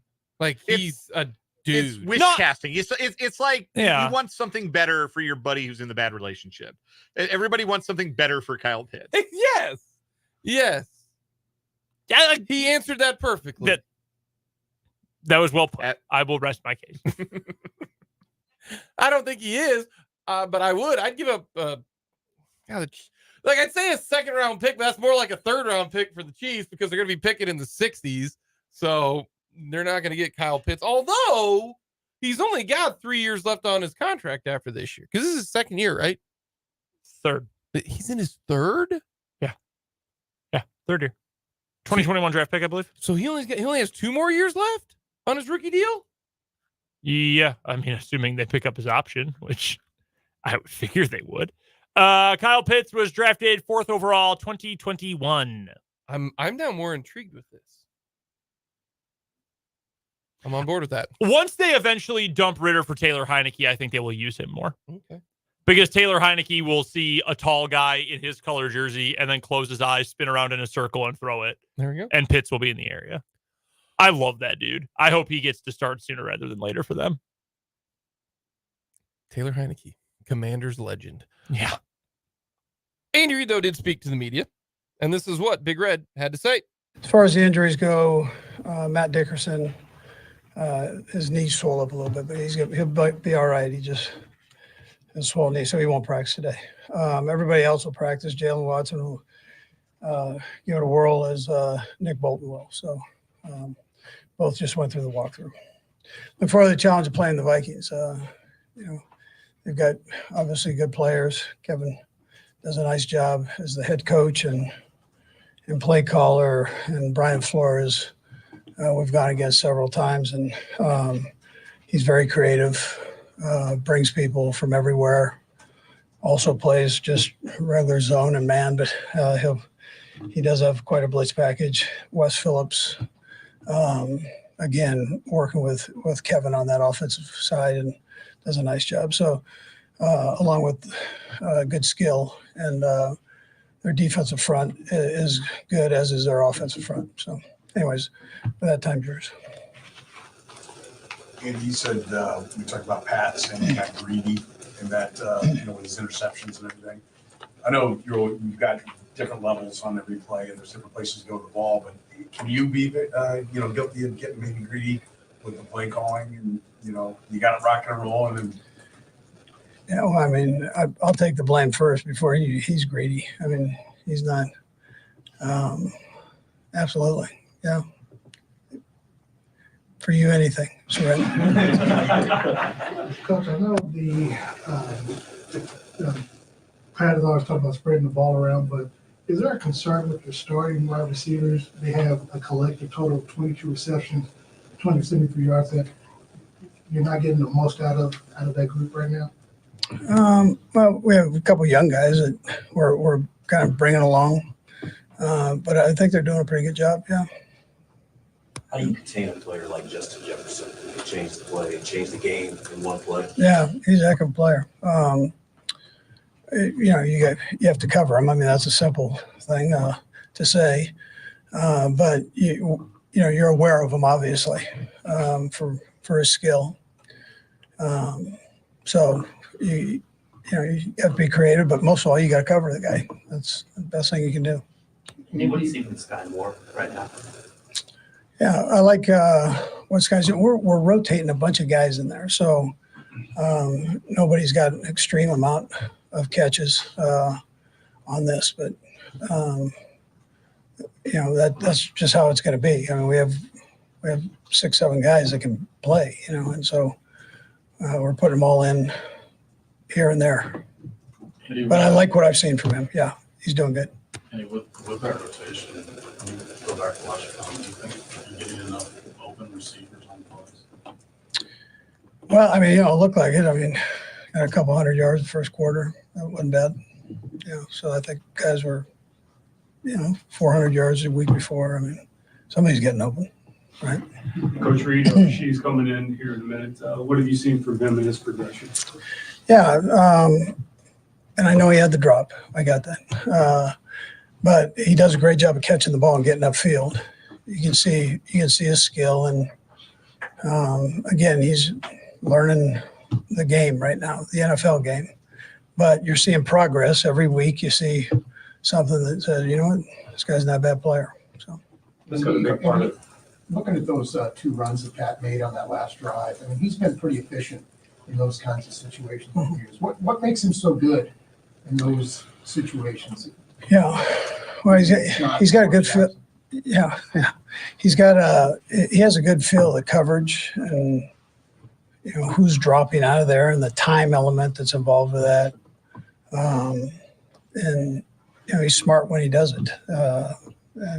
Certain situations, he knows he can do that. Other times, it's not going to be available. So, but he's got a good feel for it. Coach Isaiah You mentioned Rice and his ability after the catch, and obviously when teams are dropping back playing deep in zone, that's an area where Tyreek or other guys have filled in. Are you guys hoping that Rasheed can grow into that role, as be a yard after the catch guy in that short passing game and to create some explosive plays? Yeah. I mean, you saw it the last couple of weeks where he catches, gets himself upfield, gets a couple nice yaks in there. Been doing well in the red zone area, and that's I think will be a positive in his game going forward. Coach Isaiah had one of his best statistical games all around receiving game rushing. How does a young guy parlay that, for the rest of the season? Yeah, consistency is what you're looking for. Obviously, when people know that you're a good player, they're going to try to do things to stop you. So it's important that the offensive line, tight ends, and he are on the same page, and they all do their job to make the thing happen. But the one thing you're going to get from him is he's going to go 100 miles an hour, right, and run hard every time he gets an opportunity or runs it. He's going hard. You talked about him 100 miles an hour, but could you see a difference with this level of energy at being at home? I know he was excited to be there, but he's always. Yeah, I know he's excited, but he's always high octane. I mean, he's high octane in practice, so it's all the time. Coach, you mentioned that his man looks from the Jets, and you said you kind of expect the same type of thing, maybe even more from Minnesota, especially with young receivers, young pass catchers. What are some of the coaching points this week? I didn't catch the first part. You said that you saw a lot of man against the Jets, expecting even more this week. What are some of the coaching points for some of these younger pass catchers? Yeah, well, you got to win versus man. That's what you have to do. And, we did a decent job on that against the Jets. So I think with the young guys, I'll just keep getting better at that as we go. Jess did a nice job of blending things, and so does Brian. I mean, he's going to give you a variety of looks, and you just have to be smart with it, how you handle the looks. Andy, this is a time where obviously you want to see Kadarius Toney sort of grow and progress in the offense. Just do you feel like he's someone that you need to highlight or give more touches to as the season goes on? Yeah, so I think his foot's feeling better as he goes here, and that's a concern when you have a guy that plays like he does, very, very aggressive. The toe goes on. I mean, his toe, I told you before, he had a hard time getting his shoe on when he hurt it. So, but just bringing him back slowly, I think it was important to this point, and we'll see how he does this week. And a couple more guys. I see y'all have a light day of practice today. How much does not looking ahead to that Thursday night game, but kind of looking ahead to it? How much does that preparation start the week before? Just on that short week. Yeah, for next week, you're saying? Yeah, but like how do you string guys along to make sure that they're ready for that short week? Yeah. Well, we had a late travel. I mean, we got back 4:00 in the morning, so or whatever it was, and so it was a late night.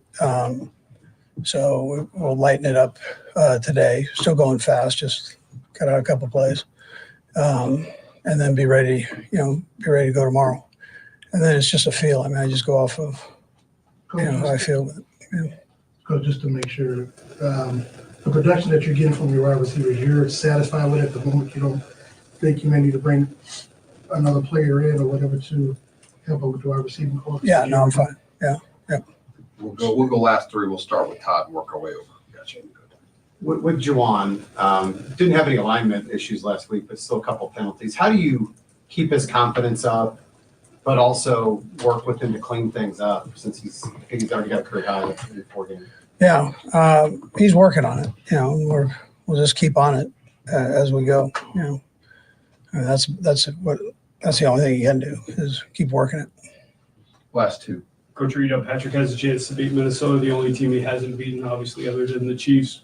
I mean, amazing stat for as long as he's been playing. Right. Yeah, no, it is. And we got a lot of work to do before we get up there. So, but I think that, right now we're just all focused on trying to get things right. But it is an amazing stat for him. Yeah, for sure. Last one, sir. Coach, I'm kind of following up on what Steve was talking about with Isaiah, how hard he runs, how physically he runs.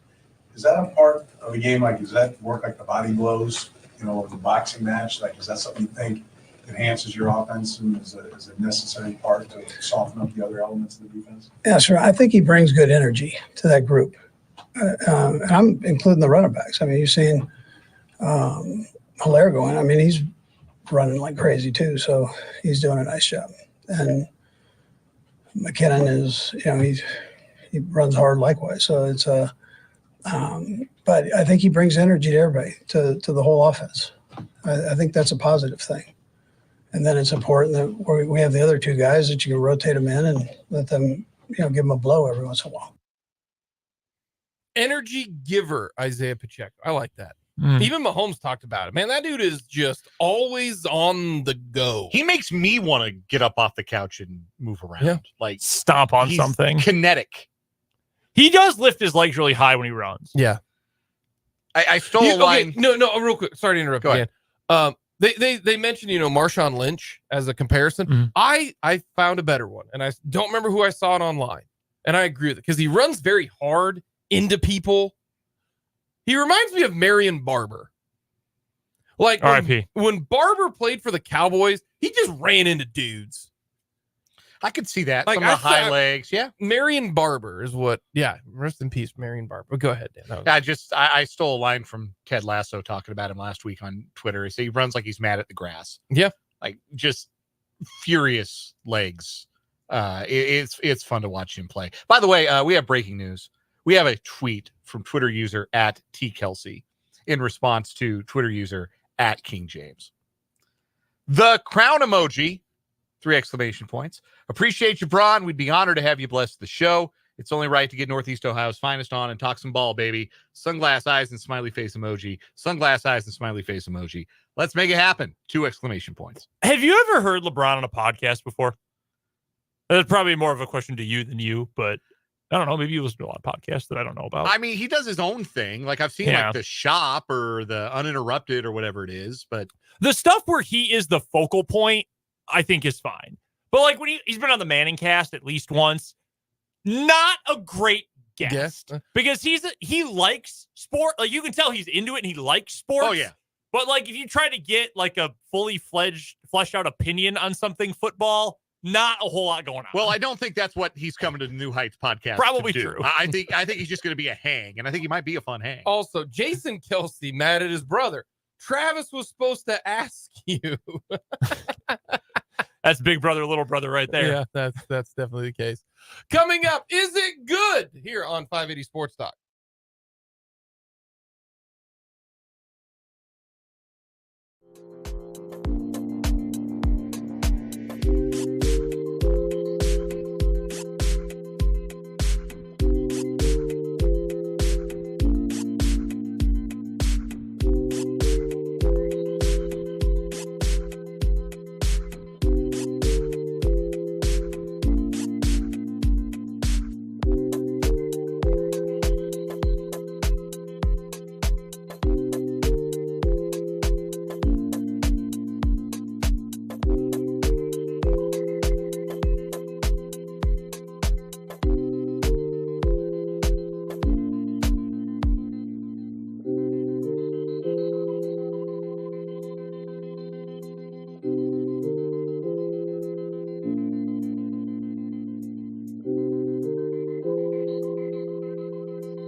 Hour 3, 580 Sports Talk on a Wednesday. Thank you so much for joining us. Jake LeBon, Brendan Orzinski, Dan Lucero here with you. Don't forget, you can win $2,000 a day with the 580 WWW keyword and ghost your bills. Make like an old ex-girlfriend and ghost them. I would like to ghost some bills. That'd be nice. Yeah.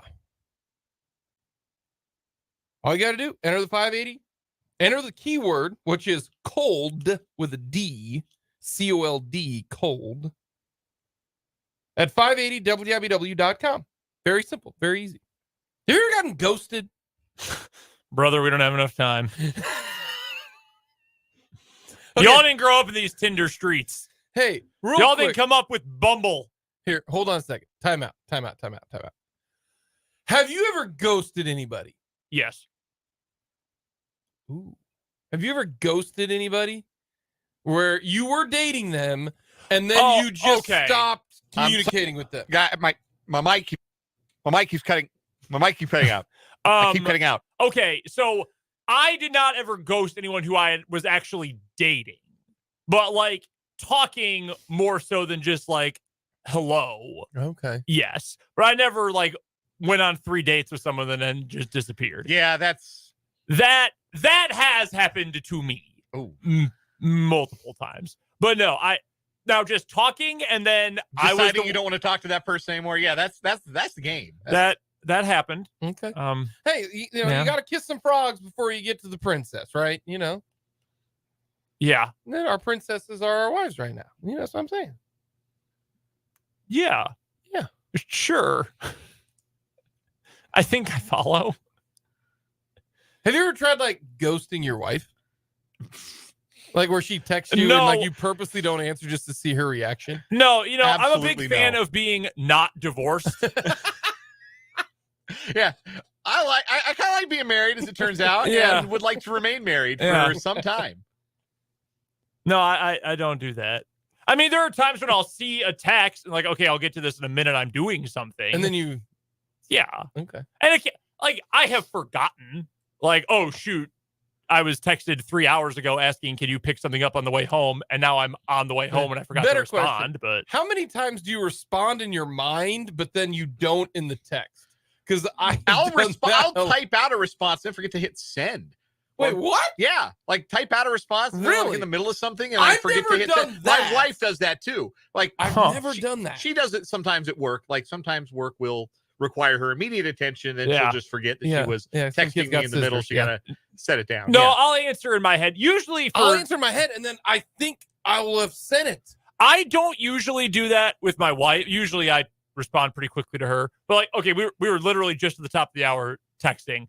She said, did my mom text you yesterday? And her mom did indeed text me yesterday. She was asking about Bill Simmons was on a podcast. She's not a big sports fan, but when sports people are involved in things she likes, she'll ask me about them. And I had come up with a whole like series of questions for her about whether she liked the podcast or not. Never sent any of them. And I was like, oh shoot, yeah, I got to reply to your mom. Yeah. So yes, I do that regularly. Yeah, I think I sent that. Even though you didn't. Well, I thought about it. I didn't actually do it. Yeah. I really did think about it. No, that's a regular occurrence. Okay. Alrighty. I think I know how we're gonna do this. All right. Segment is called Is It Good? And we've got music for this. Jake, welcome to your first edition and our first 2023 NFL season edition of Is It Good? Okay. Do we have it's because my computer's muted. Hold on.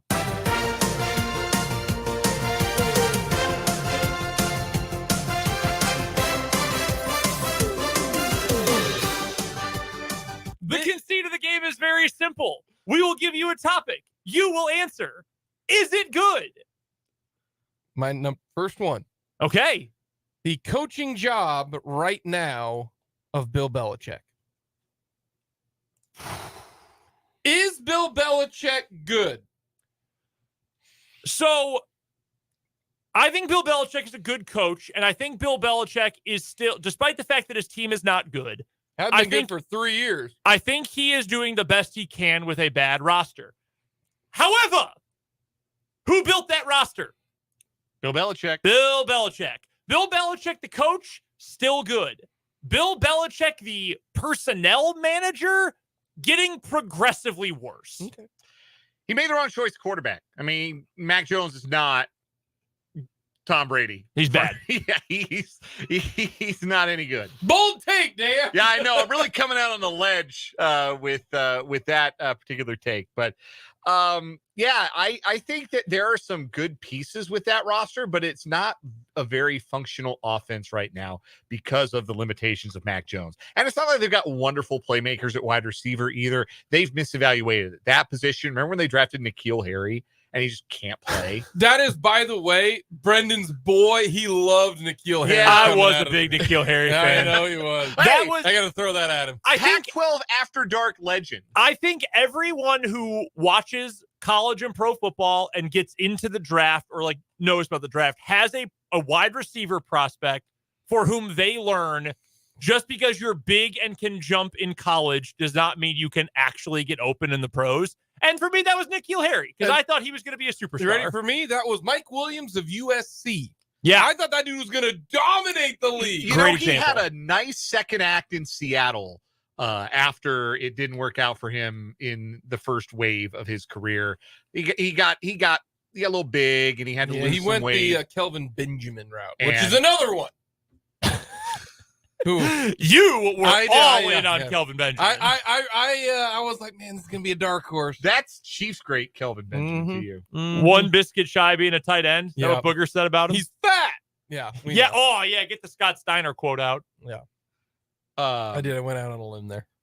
Turns out. Thank you for bringing him up. I've been dying for a Chief Bill on Immaculate Grid today.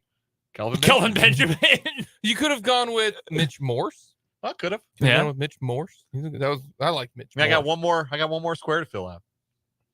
What is it? It's I haven't been paying that close attention to it, but it's Chiefs Lions. Chiefs Lions. Reggie Ragland. Or you could go with Chase Daniel. I think Dave Craig even. Dave Craig played for a lot of teams. As Chief Great Dick. Yeah. Also Seahawk great. Anyhow, I'm going to say Bill Belichick's coaching job presently is not good. No, he's not good. That was a good first one. That was a good one. That was a good one. Nice. All right. Do we get more music? I mean, we can play more music if you want. We can play it the whole time. That's okay. It was really good. This has got like Nintendo vibes to it. Is that what that's from? No, like this a baseball game off Nintendo. No, I'll be completely honest with you. This is listed by a channel that is just called royalty-free music. We don't want to pay to use anything. No, this sounds like the intro track to the newest F-Zero game. Or like a racing game. Yeah. Captain Falcon zooming across the screen. Like it. That's what this sounds like. All right. Is it good? The Jacksonville Jaguars. It's a very interesting question because I think that we assumed they were going to take a step forward this year, and that is certainly not yet in evidence.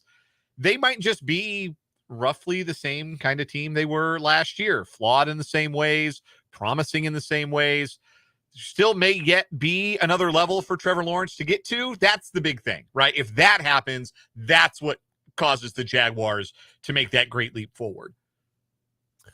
The answer is they are good because they're going to make the playoffs, but that doesn't mean you're going to do anything.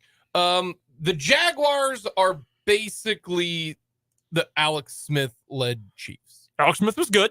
They're good, but they ain't going to get you anywhere. That's okay. You're going to maybe win a playoff game, but you're not going to do anything more than that. See, that's the charm of is it good? It is a binary. It doesn't matter how good. They're good. Is it good? They're not, it's like sirloin. A sirloin piece of meat. It's good. Yeah. Is it a strip? Is it a ribeye? Is it a fillet? Is it bacon wrap? No. You a prime rib guy? I'd rather have okay a cut of meat instead of prime rib. Okay, fair enough. Yeah, I do love prime rib. Sirloin, good. Yeah, medium rare sirloin, very good. Yeah, I can get down with that. Sirloin. I would say they're still good. I think I'm applying the same logic I used with the Chiefs to the Jaguars, that you can make definitive comments about what they've been so far without totally changing my view on them. Like, the Jaguars have not been as sharp as we thought they would be, but I still like their players. I still like their head coach. I think there's enough there that they should still probably win that division. So I'll say good. I would still favor them to win that division. I will say good. I just think that we may have to pump our brakes on the idea that they're ready to make the leap to great, like the Chiefs have been, like we've seen the Bills be, like we've seen the Bengals be. That's fair. Is it good? Russell Wilson. Is Russell Wilson good? No, he is not good. If it pleases the court, I have these numbers. It pleases the court. Russell Wilson, his percentage of passes that have been on target from the pocket, according to Sports Info Solutions data, best in the league. 87.5% accurate passing out of the pocket. That's best in the league. If you take RPOs or play action out of that equation, it's second best in the league. His completion percentage overall, 75%. That's second best in the league. Touchdown percentage, 8th best in the league. His quarterback rating versus cover 2 and cover 4 shells, 6th best in the league. He is currently only being sacked 5.8% of the time. It would be the lowest percentage of his career if it were to hold. And the Broncos have at least appeared through the first 4 games as though they have a functional NFL offense. That is the case for Russell Wilson being good again. I am going to say good because the numbers to this point back it up. Now, the team is very bad. The coach, Sean Payton's coaching job has not been good, I think. That roster, certainly not good. But Russell Wilson, you got those stats from Dan. Right now, he's got your 4, according to the EPA and completion percentage composite score, he is 4th best in the league, only behind Brock Purdy, Tua Tagovailoa, and Josh Allen. Ahead of guys like Justin Herbert, Patrick Mahomes, Dak Prescott, Lamar Jackson, ahead of that group.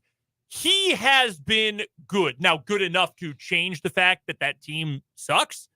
No, because that team sucks, and he is the quarterback and the most important piece. But the numbers back up that he has indeed been good.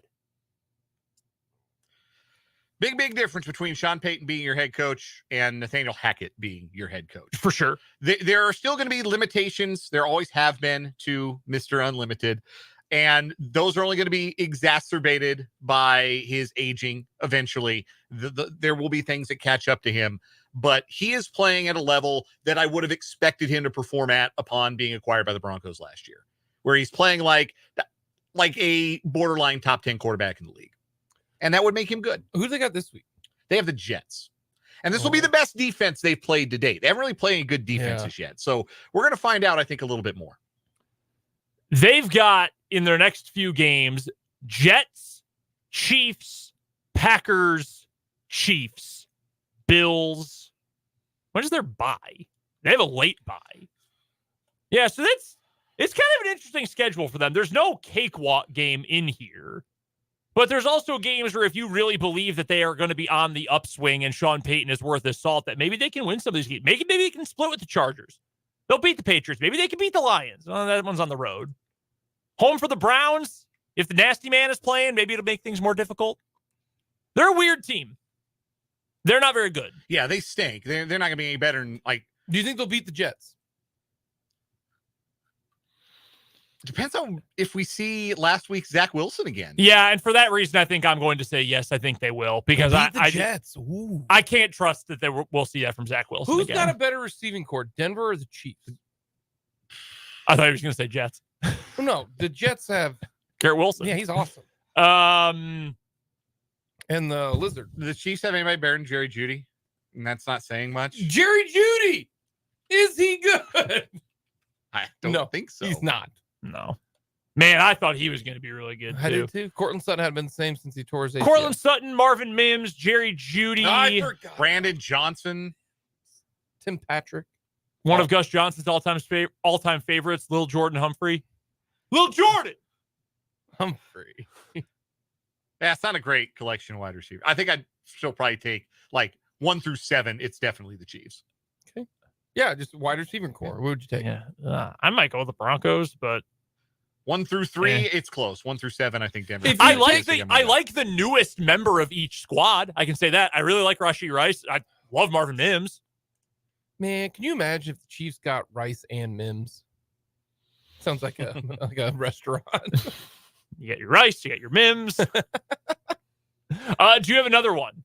We got a whole list here. We can rifle through a bunch. Go, you fire away. All right. Al Michaels and Kirk Herbstreit as a play-by-play combo. Your Amazon Prime team. I'm not a Kirk NFL guy, so I'll say no.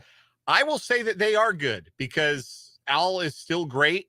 It still has the energy to make a big game feel like a big game. Some guys just have that big game authority about them, which would be very funny when he tries to bring it to Bears Commanders tomorrow. But Al Michaels has that, and Kirk's sharp, and they have a good chemistry together that is really impressive. I see all the time people say they feel like they don't have chemistry. I think they work very well. Yeah, I think that's a good. I think it's a good broadcast. I do. Yeah, I like them. I think Michaels doesn't have the fastball anymore, but he's painting the corners with 88 still. Okay. He's still got it. 100%. You got another one? Sure. Is it good? Is Puka Nacua good? And by extension, is Cooper Kupp actually good? Or is this just an example of Sean McVay being able to plug a wide receiver into his system with a above average quarterback and have him go ballistic? Because right now, unheralded and mostly unheard of, Puka Nacua is doing all the Cooper Kupp stuff. He's good. He's good. And when Cooper Kupp, or as what's Peyton Manning calls him, Kupp comes back, they're going to be really good. Yeah, I'm going to go I think he's good. I'm going to go with good for both of them. I do think that there are still some limitations for what Nacua can do. Like, we haven't seen a team really press him yet. We have no idea if he is just doing this against zone coverage. I know that Cooper Kupp can do that stuff. I know he can win individually. I know he's got an insane work ethic and has put a lot into trying to become that kind of guy. And Cooper Kupp was good before he had an MVP case a couple of years ago. He was already a good player, and I know because I think I drafted him in fantasy 2, maybe 3 years in a row. So I'm going to say both are good. I do still think Kupp is the better player, and I think that will be more obvious when he's able to return. Be interesting to see what role Nacua takes in the offense. Agreed. Because not every receiver can play every role. Right. So, no, I find that to be interesting. I like this game. It's a good game, isn't it? Yeah. Can we get a little more theme music here before we go? Yeah, we can. From the text line, the intro sounds like intro music to old MLB Saturday Game of the Week when it was on NBC. There we go. Yeah, we can do worse than that. I do. I like it. That'll do it for Is It Good? We all need to wear sport coats next time we talk about this game. Oh, yeah. Coming up next, we got What Is Wrong With You and Tim Fitzgerald.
What the hell is right? Time for What is Wrong with You here on 580 Sports Talk. Our current winner for the week, the absolute worst wedding party of all time. The best man at a wedding who, during his best man speech, his toast, proposed to his own girlfriend. That set off a chain reaction of love across the wedding, with the DJ playing everyone else's song, except the most important couple there, the bride and groom.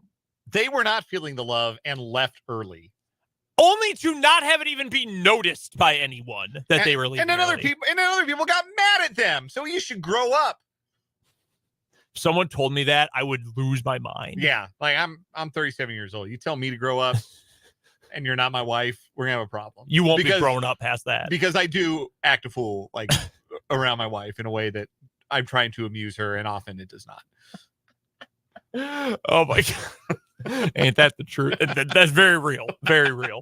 What is Wrong with You is brought to you by Top City Metal Supply, who cuts the metal you need to your specifications. That saves time, money, and material. So never settle when it comes to metal with Top City Metal Supply on South Topeka Boulevard, which you can find halfway between Frito-Lay and Forbes Field.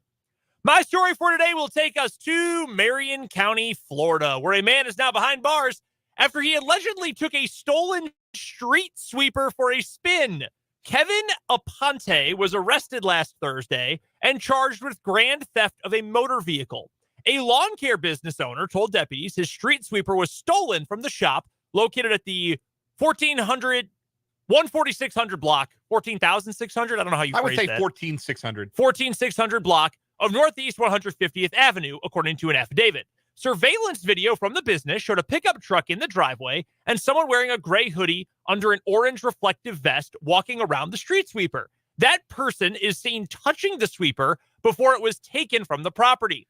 The business owner said that Rodriguez Aponte, 29 years old, was a former employee and believes that he may have taken the street sweeper. That's because, quote, only somebody who is trained would be able to operate the street sweeper. And he suspected that Rodriguez Aponte had taken the sweeper to use at his own business.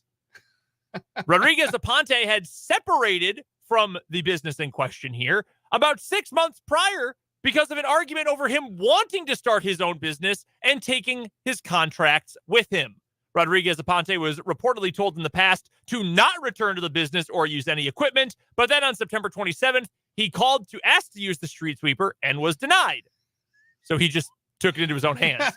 Deputies found him and the street sweeper near the intersection of two highways. A traffic stop was initiated and he was detained. In a post-Miranda rights interview, Rodriguez Aponte said he did not have permission to use the street sweeper, but needed it to do a job in Ocala and was going to return it. He has been arrested. So what's that old line that it's better to ask for forgiveness than ask for permission? Yep. Well, he asked for permission and it was a no. And he decided, well, then I guess I'll just ask for forgiveness. See how that works. He did both. And it was a no resoundingly both times. And an incredible way to completely make it obvious who did this. Like, I want to use our stuff for my business. No, you can't do that for a competing business. And then to come and do it anyway. Take it anyway. Yeah, no kidding. The list of suspects was not long. Like a lot of times, like, you know, a break-in or the theft happens in Florida. It could be the local meth head. And because there's always a local meth head because it's Florida. But no, they knew exactly who that was. They said, all right, this is who you need to go find. This is what he looks like. This is how tall he is. This is where he stays at. This is definitely who took it. Pretty obvious giveaway there. Your story is not too far from where we are. No, it's not. We're going to Denton, Nebraska, about 10 miles southwest of Lincoln, where a 62-year-old grandfather accidentally shot his grandson while officiating a wedding.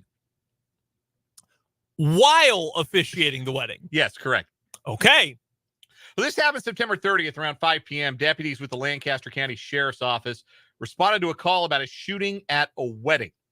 According to investigators, the man was trying to get everyone's attention by firing a snub-nosed revolver in the air. Surely there are better ways to get people's attention than to shoot a firearm.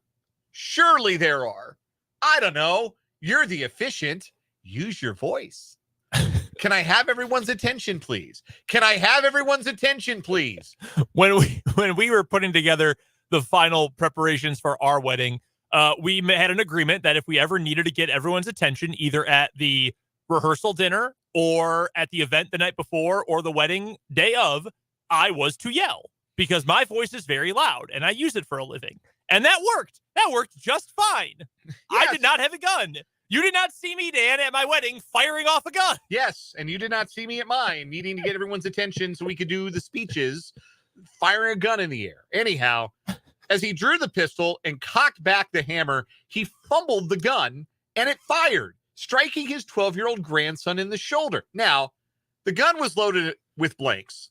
My grandpa thought, hey, this is no big deal. I'm just going to fire off a blank round. It'll be loud. It'll get everybody's attention. But these were homemade blanks filled with black powder and then glued. So nice. What comes out is not a blank, but a little glue projectile at a very high rate of speed, certainly a high enough rate of speed to do a little damage upon impact. The boy was taken to the area hospital, then transported to Omaha for further treatment. His injuries were not life-threatening.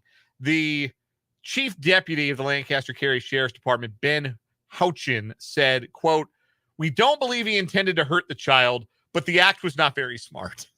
Yeah, no kidding. The grandfather has been charged with felony child abuse because of the seriousness of the injury and the use of the firearm. Both the grandfather and grandson are from Texas, actually. You thought I was going to say Florida. I did think you were going to say Florida. Yeah, this dude's an idiot. Very, very dumb. And it would have been fine if I hadn't fumbled it. Maybe you shouldn't risk running around with something you could fumble and shoot someone with. Homemade blanks? I've never heard of that before. Yeah, homemade blanks. That's wild. I don't know. Is blanks cost more than they used to? You run out and needed to have some for the special occasion. And let me just fill this with glue. You know what happens to glue? It hardens. Also, are you just blasting black powder all over the inside of the building? This was not well thought out at all. I think that goes without saying. No, not even a little bit. That poor kid. Yeah, that sucks. That sucks for the kid. Hopefully he ends up being okay. This wins for today. I like both of these stories, but this one wins for today because overall story, dumb. Then each successive detail was equally dumb. Yeah, that one is our winner for today for sure. So I guess the question is, what's more of a damper on your wedding? Telling people after the fact, yeah, my best man proposed to his girl and it threw everything into chaos and it turned the night into a real bummer for us. Or, yeah, our officiant shot his grandson in the arm before we could even get started. Man, I really do think you can spin this either way. The people at the best man was so rude. And I know rudeness and literally being shot are on different levels of scale here. Right. But in that sort of venue, to do that is just so out of pocket. On the other hand, an old guy shot his grandson. With a glue gun. Little tiny glue bullets. A literal glue gun. It's probably got to be that one, to be honest. Yeah, I think I'm leaning in that direction. Oh, my God. Let me just get everybody's attention the old-fashioned way. Vance in the YouTube comments says it must have been a shotgun wedding. Little snub nose. Just so stupid. We've got a new winner. It is the snub-nosed grandpa. He is our winner in What Is Wrong With You Today. Brought to you by Top City Metal Supply. Metal cut to order when you need it. Top City Metal Supply on South Topeka Boulevard. Coming up on the other side of this break, we'll talk all things Kansas State Wildcats when Tim Fitzgerald joins us for the Wildcat Wrap-up. That's coming up here on 580 Sports Talk.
Fresh off some R&R this weekend with the Kansas State bye week, we welcome in the one and only Tim Fitzgerald, publisher of GoPowerCat.com, part of the 24/7 Sports Network. You can find Fitz's work at GoPowerCat on the GoPowerCat YouTube channel as well, and of course on Twitter where he is at Life of Fitz.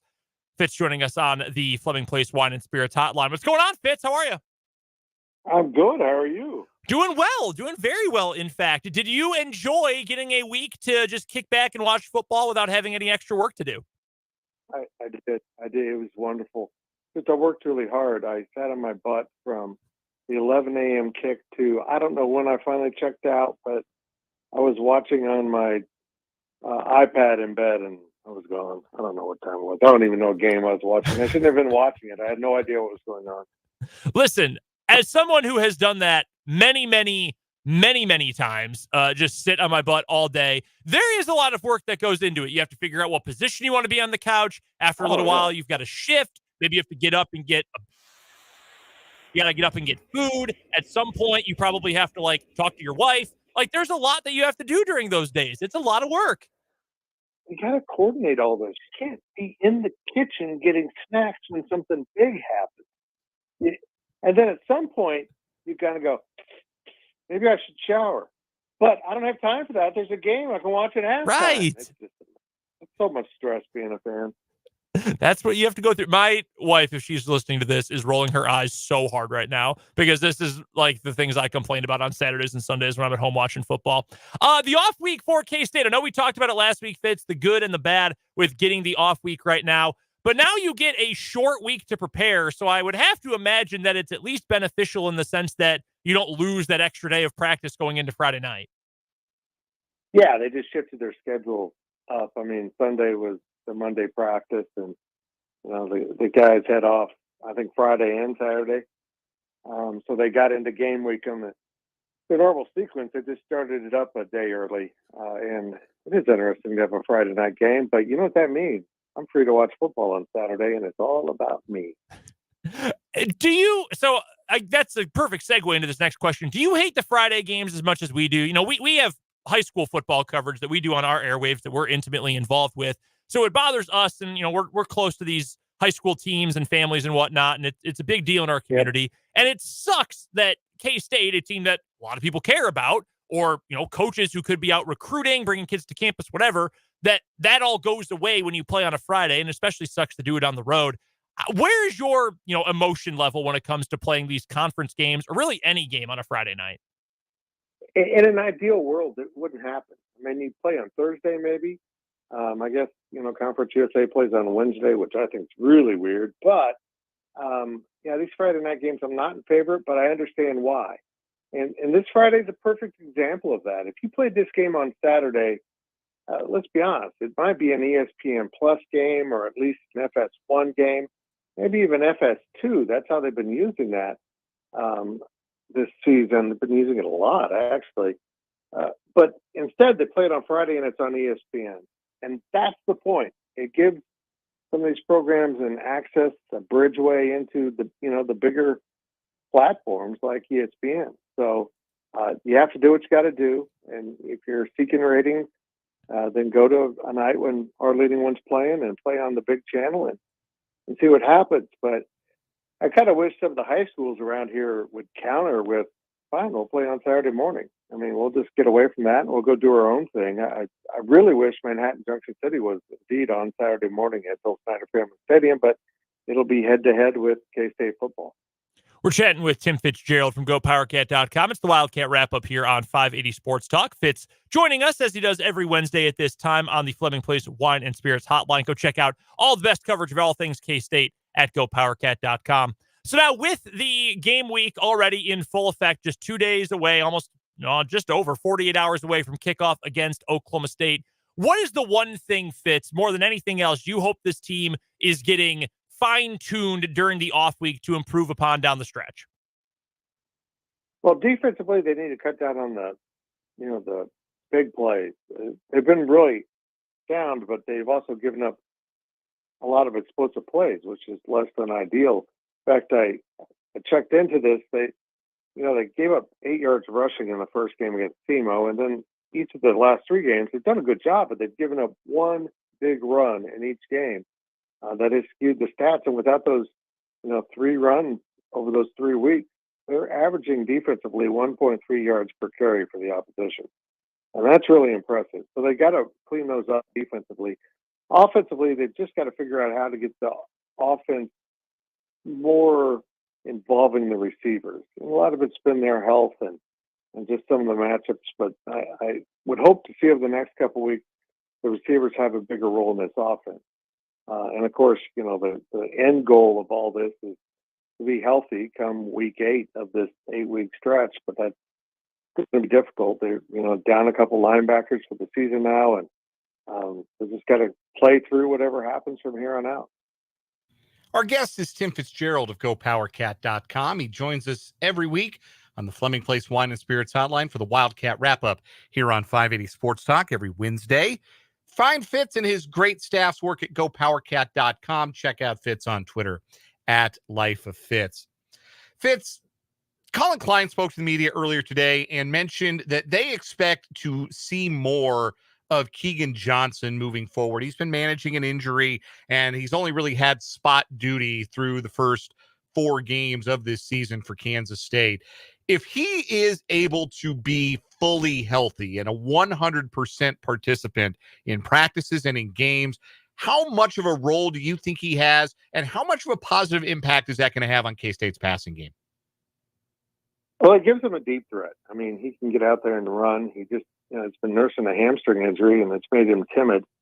They need to find ways to, get him in space and see if he can create, like Colin said today, he's been back in practice full go.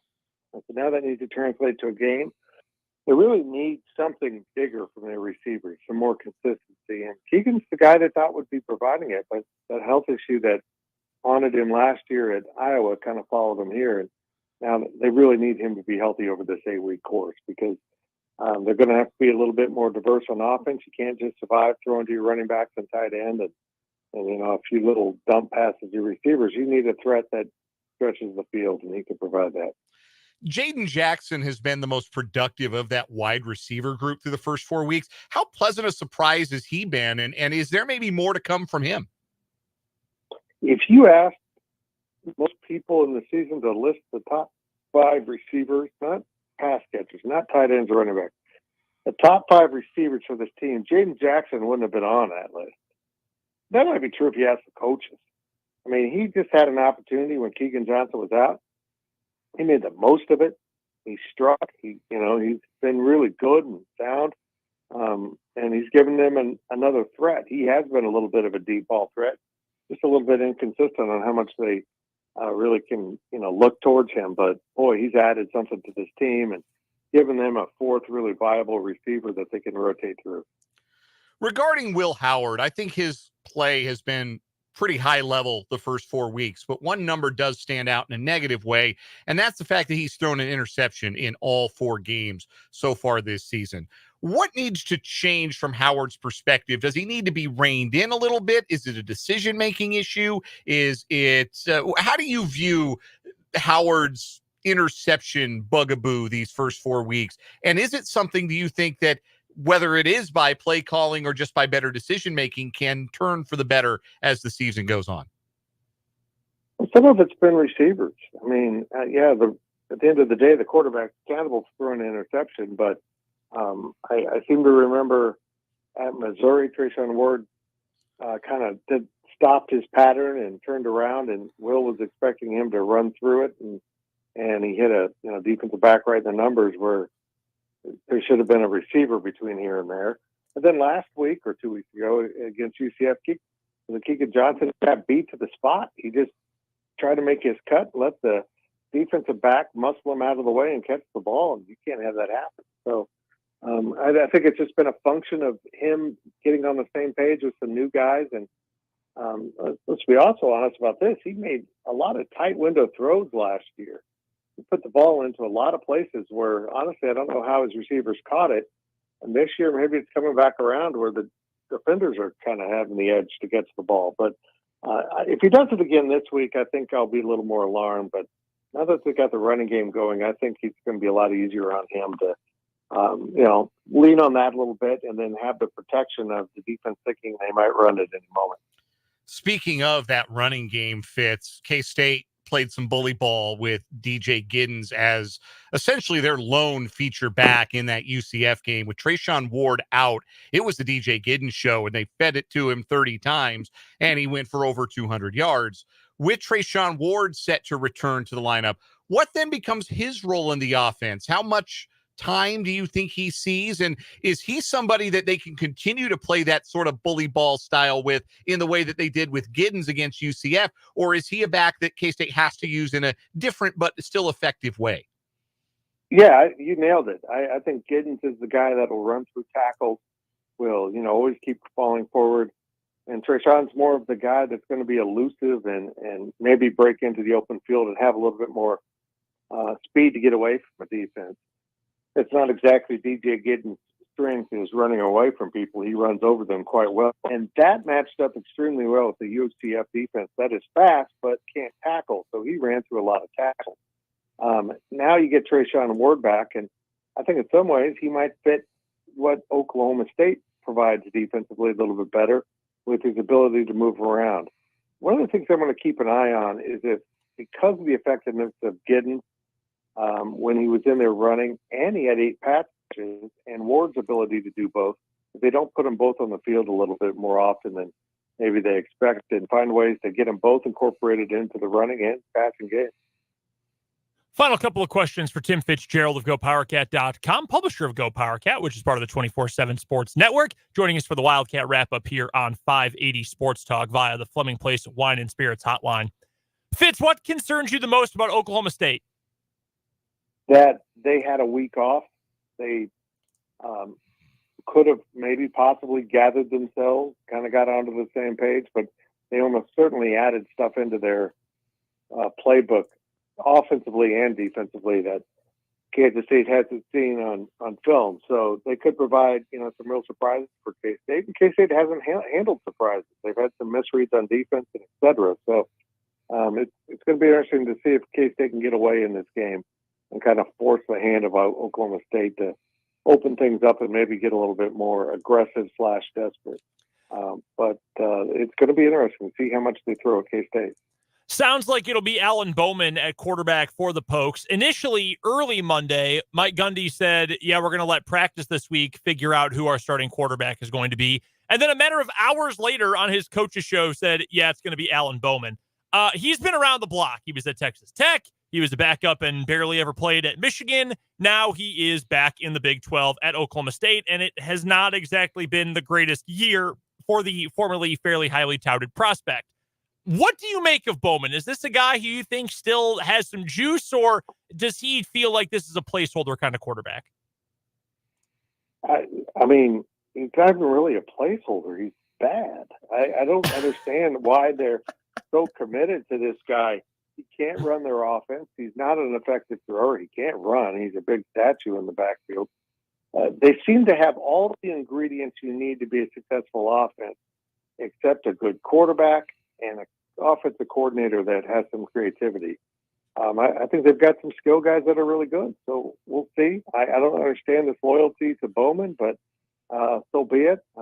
I think what you just described is exactly what's going on with Mike Gundy. He's just not entirely focused on what's going on. He seems to be all over the place, and he has his mind elsewhere. And the program's just really kind of falling apart. And if Kansas State goes down there and wins by 3 touchdowns or more, I don't expect a 48-0 2 years in a row. This could really be a nail in the coffin for Mike Gundy, because people are like, does he even care? Is he even trying? And if K-State thumps them pretty good in Stillwater, that won't be a good message. I just don't get his approach, Fitz. Like, I get he is old school and it is my way or the highway, and he's going to do things the way he wants. I understand that, but he and Dabo Swinney are cut from the same cloth to me. Like, okay, I get you don't like the free transfers. I get that you don't like that NIL is part of the game now, but it is. And just because you don't, Nick Saban doesn't like a lot of these things, but he still has embraced it and has pushed forward and continues to win because of it. I just don't understand the hubris, I guess, why coaches refuse to adapt. I have grown old enough and covered enough college football now where two of the guys who were the young coaches, Dabo Swinney and Mike Gundy, have become old enough to be the grumpy old men that are shouting at clouds. There's not a damn thing they can do to change this. They can bitch all they want, but you know what? It's time to put the covered wagon in the barn and go get you one of those motor vehicles. Times change, Coach. Times change. It's just like look around the conference. Look at how important transfers are. And all the guys who have transferred out of your program who are talented, I don't know, Fitz. I just don't. The problem is they don't talk about NIL on the One American News Network enough. If they did, I think Gundy might think it was a good idea. This is truthfully one of the great benefits to this Oklahoma State team has been the transfer portal window.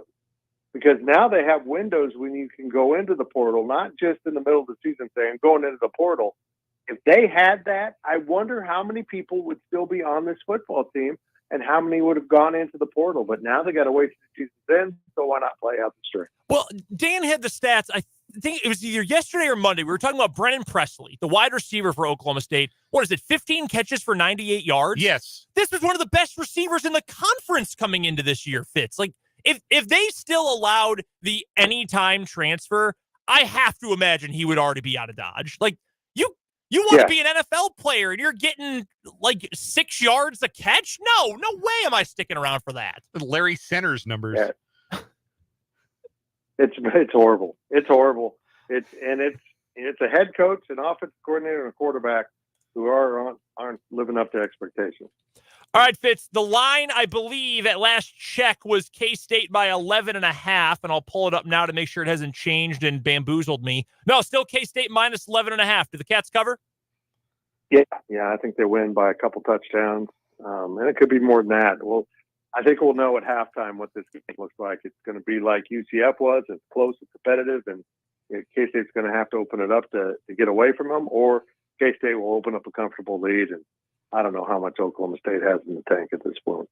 Tim Fitzgerald is the publisher of GoPowerCat.com. It's part of the 24/7 Sports Network. Go become a VIP if you're not already. It is absolutely 100% worth the price. Plus, you can get a Paramount Plus subscription if you're a 24/7 Sports member as well. That's a great perk to have. GoPowerCat, part of the 24/7, oh my God, Sports Network. Follow Fitz on Twitter as well, @LifeFitz. And check out the GoPowerCat YouTube, too, while you're at it. We appreciate the time, as always, Fitz. Enjoy the Friday Night Football this week.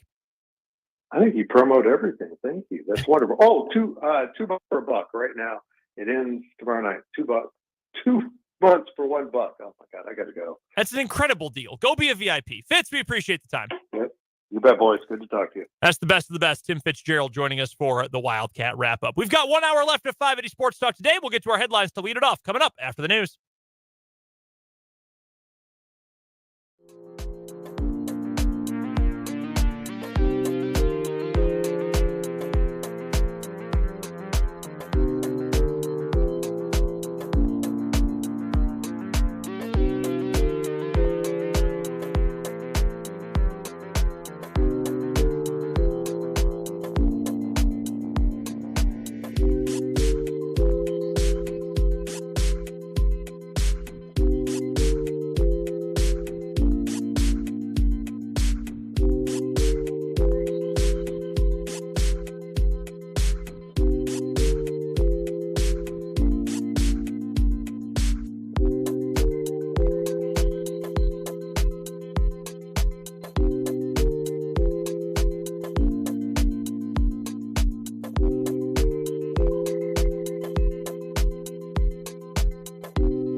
1 hour left on this Hump Day edition of 580 Sports Talk. I'm Brendan Dorzinski. He's Dan Lucero. Big thanks, as always, to Tim Fitzgerald from GoPowerCat.com for hopping on with us for the Wildcat Wrap-up. If you missed our interview with Fitz or any other part of the show today, including the return of Is It Good? Now it's theme music. Yeah, that was sick. I'm really glad we added that to the mix. Andy Reid audio, Patrick Mahomes audio, plenty of Chiefs talk earlier in the show. If you missed any of it, head to the podcast page of our website, 580wibw.com. Just hover over the podcasts tab, click on 580 Sports Talk, and that's where you'll find the hour-by-hour podcast version of the show that you can listen to right from your phone, from your browser, however you want to listen to the audio from earlier today or any of our shows. By the way, speaking of our website, 580wibw.com, you just heard before we went live here for the 5 o'clock hour, our 5 o'clock word of the hour for the 580wibw Ghost Your Bills contest. What was our word, Dan? Coffee. Coffee. Coffee. Coffee. That is our word for the 5 o'clock hour. So we got a great sound guy. If you want to be a part of and enter the Ghost Your Bills competition, which would win you, if you should win, $2,000 a day, you need to go to 580wibw.com. We have a post up on the website right now where you will enter the keyword only in the hour in which the word is announced. So you can't go back today at 9 p.m. and enter coffee on the website. That's not going to count.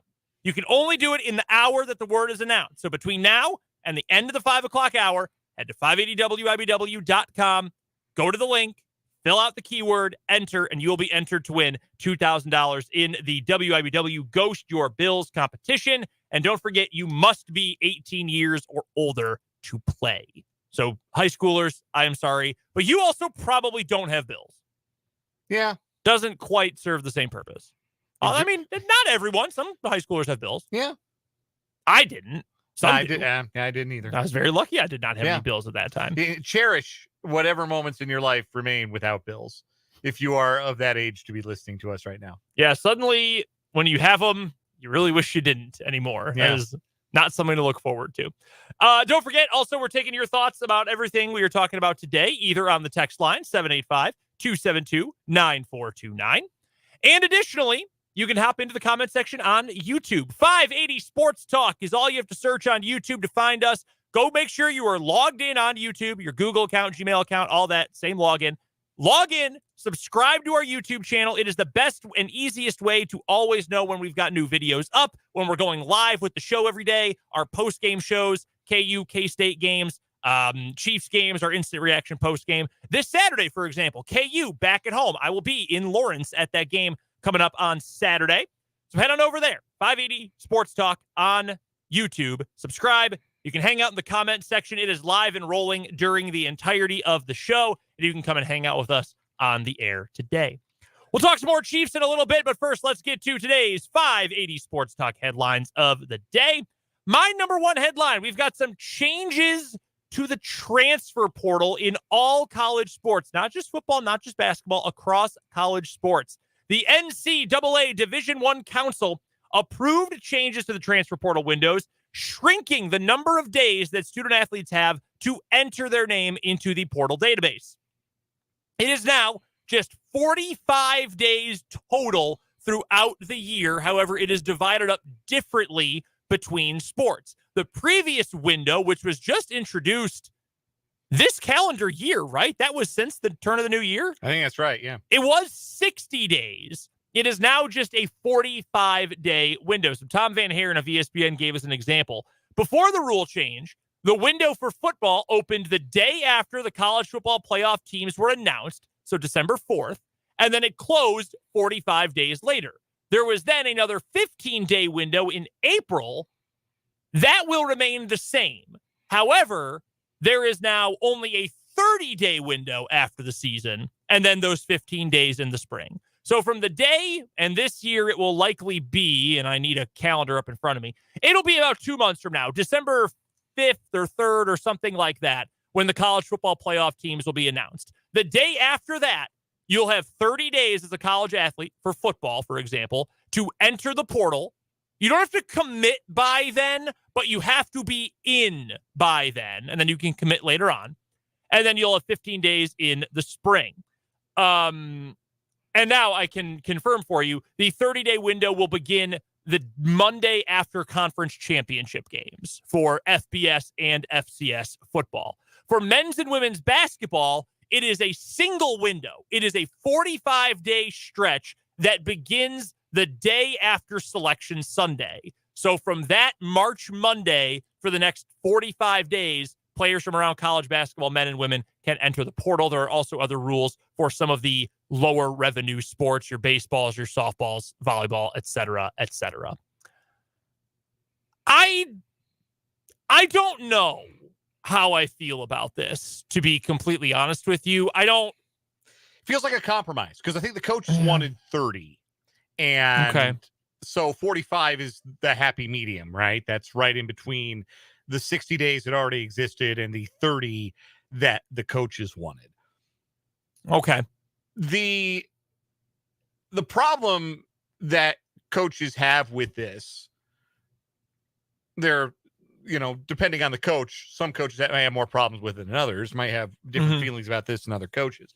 But one of the main problems is you are always recruiting with the transfer portal now. You are always recruiting. You're recruiting your own guys. You're trying to get them to stay. You're recruiting other players. You're trying to fill voids in the roster. And because that particular grind never stops, you're doing less coaching and you have less time away from your job, from your team, in a way that I would imagine is a major grind and something that could lead to burnout and lead to more coach turnover. And I am of the firm belief that we have seen some longtime head coaches maybe step away a few years before they would have otherwise maybe liked to, like Jay Wright, like Roy Williams, like maybe even Mike Krzyzewski, because this is part of the job now and it is so demanding. And so this maybe eases some of the burden on coaches in a way that I think makes it a net positive. Because I still think it's plenty of time for a player to be able to make their decision about whether the program they're currently in is the right one for them. There is also another change. There are a number of changes that went into effect from the Division I Council recently. This is the big one for the transfers. Here's another one that feels dumb to me, and maybe I'm not giving it enough credence. Photo shoots on unofficial recruiting visits. You're out of here. So if you ever follow a recruit or see, a Fitz or a Ryan Wallace or a Michael Swain tweet out a picture that, so-and-so was on campus. Here's a picture of them in front of a car. Here's a picture of them flexing with their family wearing a jersey. Here is someone sitting with a rock because K-State likes to pound the stone, like any of that stuff. On an unofficial visit, that has now been banned. The Oversight Committee for Football introduced legislation into the pilot process to prohibit, during an unofficial visit, institutional involvement in photographs or photographing prospective student athletes and those accompanying the prospective student athlete. Now, Nicole Auerbach of The Athletic and of NBC Sports has added that she's told this would not prohibit like a parent on the official visit from taking a picture of her son. That's still fine, but the teams are not allowed to set this up. She adds, in all seriousness, a lot of administrators and coaches have complained about photo shoots and the effort they require from staff. Plus, should that really be an important part of the recruiting process? Also, this is still for just unofficial visits. That has been a strain on recruiting staffs. So maybe I didn't understand this process, Dan, of putting these together. I figured this was the teams that were doing this because they wanted, 5-star prospect XYZ is visiting. Let's get him props. Let's get him in front of the team background. Let's get a jersey. We're going to put our uniform. Yeah. We can't post it on social media, but he can show it to his friends in Florida and Georgia that, hey, I went to Lawrence. I went to Manhattan. Look at these sweet threads I got on. I always figured that was the schools pushing for it. Those words from Nicole Auerbach make me think it was the players who were clamoring for this if the schools were all complaining about it. Because if it was a school pushed for initiative, I would think the answer is just don't do it. Yeah, it feels like it was probably something that one school did and then another school felt like it had to do. Fair. And then everybody feels like, well, this is what we have to do. And now we have to do it in all sports. Like, I know we have a family friend whose child was a Division I gymnastics recruit, and they do it for gymnastics recruits. Mm-hmm. They set you up with a leotard and they take your picture with your family, and they do the whole thing for all sports. And I would imagine that there are athletic departments who feel like that their staff could maybe make better use of their time than taking pictures. And I get it. Yeah, I get that too. I just didn't know it was a big enough deal that it had to be legislated in or out. Yeah, right. But I guess that's why I'm here and not in these board meetings. So there's your update on some of the new NCAA legislation today. Let's get into the playoff roundup, shall we? It's time for another edition of the Major League Baseball playoff roundup. We've already got one team that has been rounded up and tossed out of the Major League Baseball postseason, the Tampa Bay Rays. 99 wins for nothing. Dog, I got to be honest with you. I did not know this round was best 2 out of 3. Yes. I did not know that. I explained it yesterday. I looked right at you and I explained. No. Okay, I glossed over the 2 out of 3. I remember you talking about it. I glossed over the 2 out of 3. Right. No, these are best 2 out of 3 single site. So the high seed gets to host all 3 games. That did not matter to the Tampa Bay Rays. The only good news for the Rays today is that they avoided being shut out, which put a halt to their streak of scoreless innings in the postseason to 34 when they finally scored a run in the 8th inning today of game 2 of their series against the Texas Rangers. Unfortunately, 1 run is not 7 runs, and that's how many Texas scored in a 7-1 victory. That mean that the Rangers, winners of 90 games this season, move on ahead of the 99 win Rays. Now, should be noted that the Rays did go into this postseason without their best pitcher, Shane McClanahan, who's been missing most of the season due to Tommy John surgery. And they have also not had their best player, position player, Wander Franco, who's been, I think, successfully memory hold at this point as the ongoing investigation into whether or not he's a creep and a criminal continues. But no matter. That building was essentially a dungeon, and it had no excitement in it, and the Rays just got dump trucked. Jeff Passman said that they looked like a team that lost 99 games. They played bad defense. They didn't execute on the mound. They had no chance at the plate, and the Rays are going home. Texas advances in that series. They will play Baltimore in the American League Division Series. That is going to be a banger. And let me tell you something. There was a lot of attention in the National League this year to teams that spent big and didn't make the postseason. The Mets are the poster children for this, but also the San Diego Padres spent big, didn't make the postseason. The Yankees always spend big, right? They didn't make the postseason this year. The Rangers over the last 2 years have spent as big as anybody, and they've gone in 2 years from the dregs to now 11 wins away from a championship. So it does, in fact, matter when you add good players to your team, like Corey Seager, who doubled in a run today. Who's awesome. Or Nathan Eovaldi, who threw shutout ball in his start today and has been one of the prime postseason pitching performers of the last handful of years. So Texas, moving on in the American League. Minnesota is trying to do the same. They lead Toronto 2-0 in the bottom of the 5th inning. They have a runner at second with nobody out. Toronto had a big chance in the top of the 5th, second and third with 2 out for Bo Bichette at the plate, and Vladimir Guerrero Jr. got picked off of second base to end the inning. Whoopsie. Not what you want.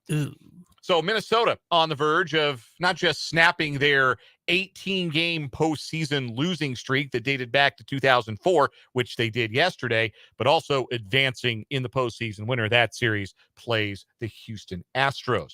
Tonight in the National League, Arizona and Philadelphia are on the cusp of advancement after winning game 1 of their series last night. Arizona in Milwaukee beat the Brewers 6-3. I watched a chunk of that game, and I went into it like, again, I think there are too many baseball playoff teams. Arizona won 84 games this year. That's very blah to win 84 games, but they're in the playoffs because somebody had to be the third wildcard team in a pretty blah National League this year. And they did it as I understand it, with one really good player, Corbin Carroll, and then just kind of a bunch of guys. I think Christian Walker's pretty good. Yeah, Christian Walker's had a really good year. Like Lourdes Gurriel had a decent year. Like they got one great player. One star. They got one great player, and they won 84 games. And I'm thinking, I'm not really seeing it with the Diamondbacks. And then I watched that game, and they have a much better lineup than the Milwaukee Brewers, who won 90 games with and this is not exaggeration, one good hitter in the lineup all year. Yeah. I mean, they did add Mark Canha, who's a fine player, but Christian Yelich, and I guess William Contreras too. Two good hitters all season. Everybody else, they're batting Carlos Santana third. They started Josh Donaldson. Yeah. That's a crummy lineup. And I'm less surprised that the Diamondbacks bullpen did what it did to the Brewers last night after that. I said before the season started, the reason why I wasn't picking the Brewers to make it to the postseason. Now, I thought they'd be worse than they were. And again, I had the Cardinals to win the NL Central, so clearly I was off base there. I thought the Brewers would be worse than they were. Their pitching was still really good, and they still got enough offensive production. But I said, I don't think this is a good lineup. I don't think there are enough guys 1 through 9 who you can reliably build an offense with. And it got them to the playoffs, and they deserve the credit for that. But eventually, the fact that you just don't have enough players in your 9-man lineup to make any team scared or worried or on the ropes is going to come back and bite you. And against a team that got hot late and had momentum going into the playoffs, that can come back and bite you. There are two ways you advance deep into the postseason anymore in baseball. Hit a bunch of home runs or get a hot bullpen. And based on game one, Arizona might be able to do both of those things moving forward. So they are on the cusp, and they got their best starting pitcher, Zach Gallen, locked and loaded for game 2 tonight. He's one of the best in baseball. So Arizona, heavy favorites to win tonight. Tough for the Brewers, too, to not have Brandon Woodruff. Yeah, that was a big loss for them. He was pitching so well for them down the stretch. They were going to line up 3 studs, and Woodruff's injury was going to keep them from doing that. Meanwhile, Philadelphia beat Miami last night 4-1, and the Phillies are a step away from advancing out of this wild card round for a second straight year. Watching that game at the end last night, watching Citizens Bank Park just in a lather for their team with the waving of the rally towels. And every time I see playoff baseball in a different city, it makes me really miss it when it's my own team. And I turned to my wife and I said the same thing. I said, man, those are the best crowds I've ever been in, are playoff baseball crowds. And she looked up at the screen and said, yeah, I can see why you would say that. And then I had the thought, because Paul Rudd, who is one of the more famous Kansas City sports fans out there, has said, and he's not exactly an unbiased source here, but he says he's never been anywhere that cares more about their sports teams than Kansas City does. Interesting. And I think there is some truth to that. I think Kansas City really, really does care about their sports teams. But if there's anywhere that is on that level of civic engagement, maybe you care a little too much, it's Philadelphia, right? Yeah. That's maybe the top of the list. If you ask the average person, hey, which American city cares more about their sports teams than anyone else? I think Philadelphia would be the most common answer. I think that'd be number 1 on the Family Feud board. Yeah, I would think so too. Do you think for Kansas City it has any effect, or it is impacted at all, or that stance? And again, Paul Rudd biased, obviously, and that's fine. The fact that there's only 2. I think that's certainly part of it. Yeah. It's hard to spread the love to 4. So, which is why it can be handy when some of them are really good. If others are kind of crummy, you can sort of set them aside. You don't have to be on 10 for 4 competitive championship caliber teams.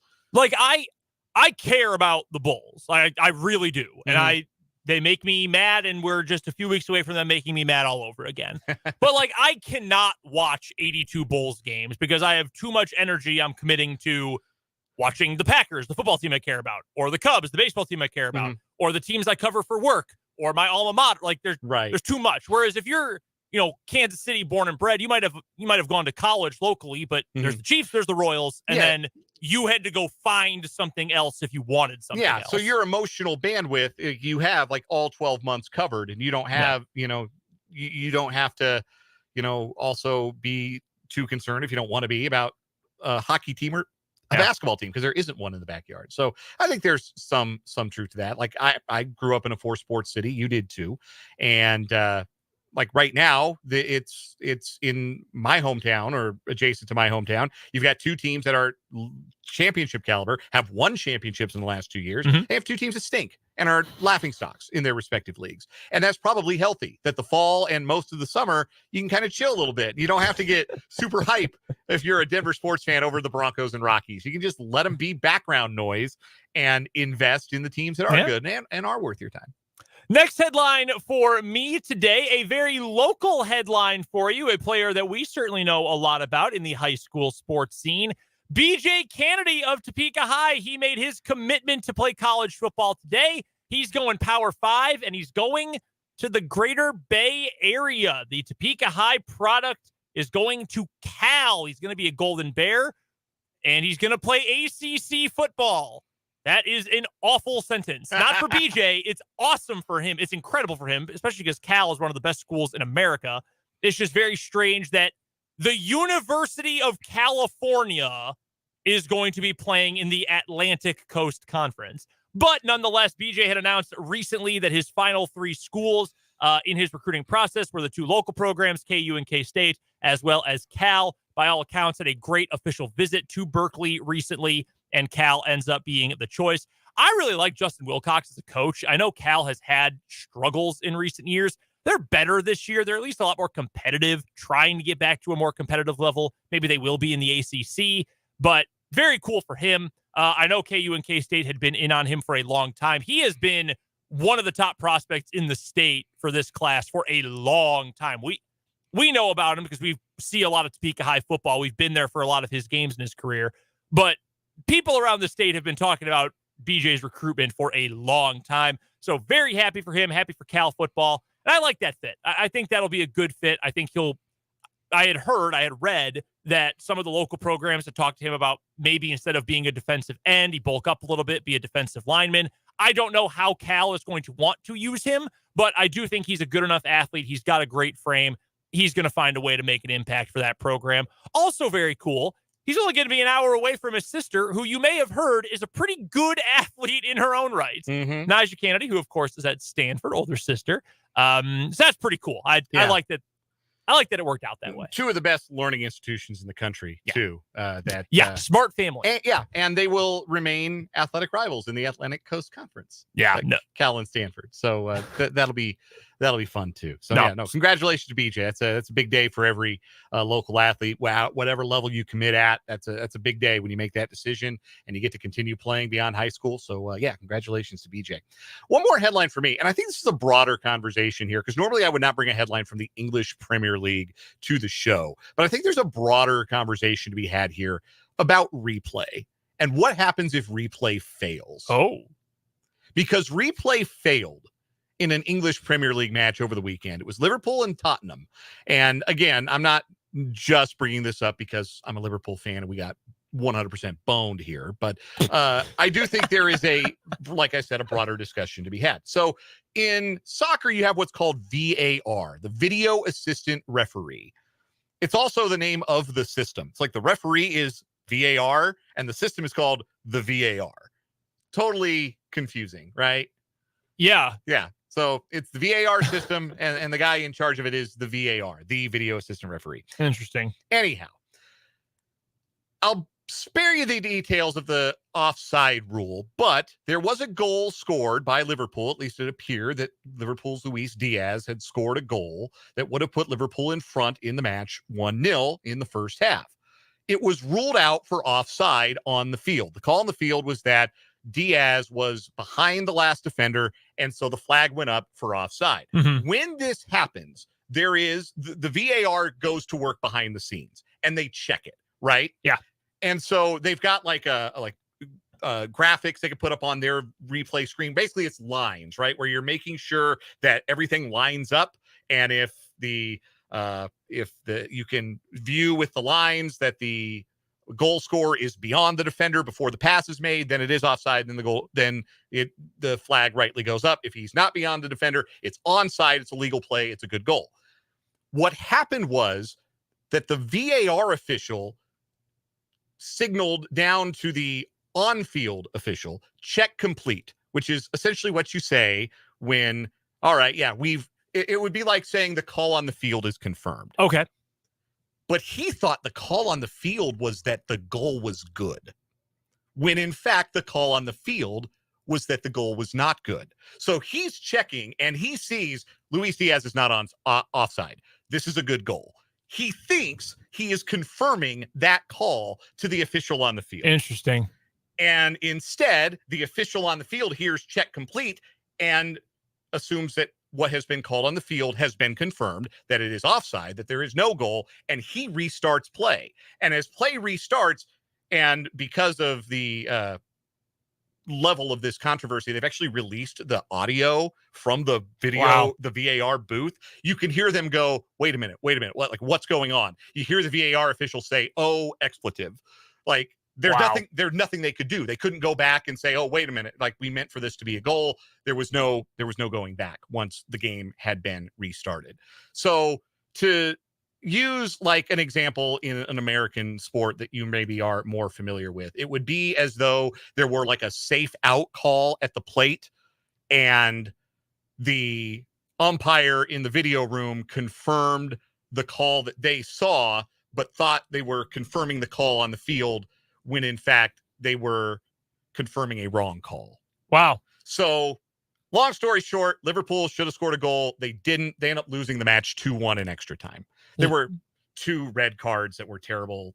It was a mess. But whole thing, yeah. There was a goal that should have been scored, and it was ruled out because of a miscommunication. The replay failed.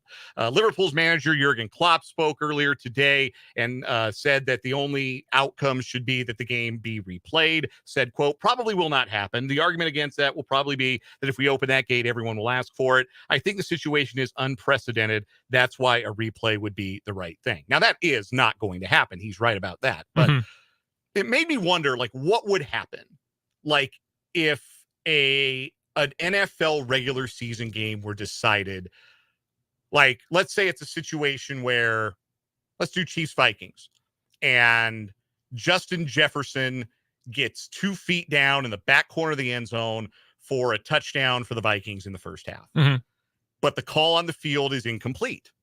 And then the video review says, no, wait, now he was in bounds and the call on the field should be confirmed. And so then the official where they say the call on the field has been confirmed, but that meaning an incomplete pass. So I'm getting my tongue twisted here a little bit, but the broader point is this. What happens? What should be the recourse if replay were to fail? And how do you get to a point where you put yourself in a spot where replay can fail like this? I don't even know what the recourse is because the officials get the final say.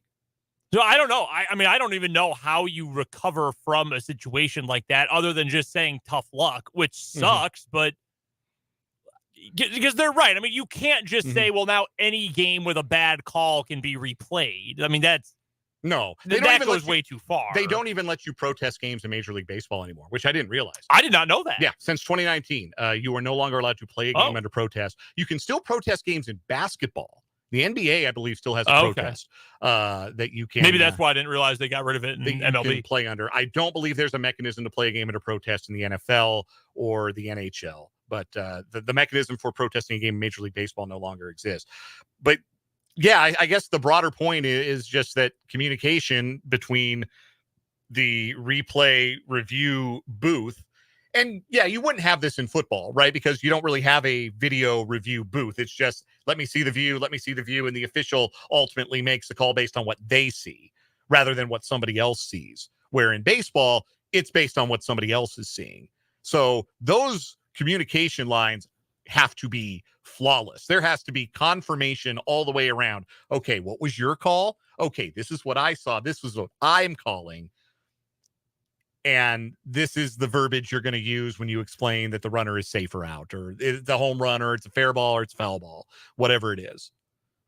It's just fascinating that there was apparently not such a mechanism in place in a different sport. I can't believe there's not just like a screen in the VAR room that says call, no goal, right?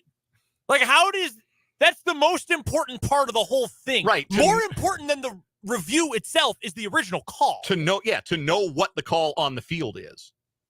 Wow. The VAR official in question will not work any more Liverpool matches the rest of the Premier League season. Shocking. Yeah. Can't believe that. Wow, that is fast. I saw people tweeting about review. I figured it was soccer, but then I thought maybe it's tennis. So I was watching the match live, and I saw them rule it out for offside, and then they go to like the split screen camera angle that they show when there is a VAR check happening, but they never showed the lines. They always show the lines. So when they didn't show the lines and they decided no goal, and I'm looking at the screen saying, he kind of looked onside, and then they didn't show the lines, I, of course, thought the fix was in. Of course. Naturally. Of course. We're going to get to our first break of this 5 o'clock hour. We'll talk some Chiefs in a little bit. And also coming up, there's been a lot of talk in the college football world about a certain mouse and some bullying of programs in college football that really didn't do anything wrong. We're going to get to that coming up after this on 580 Sports Talk.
As you probably have noticed,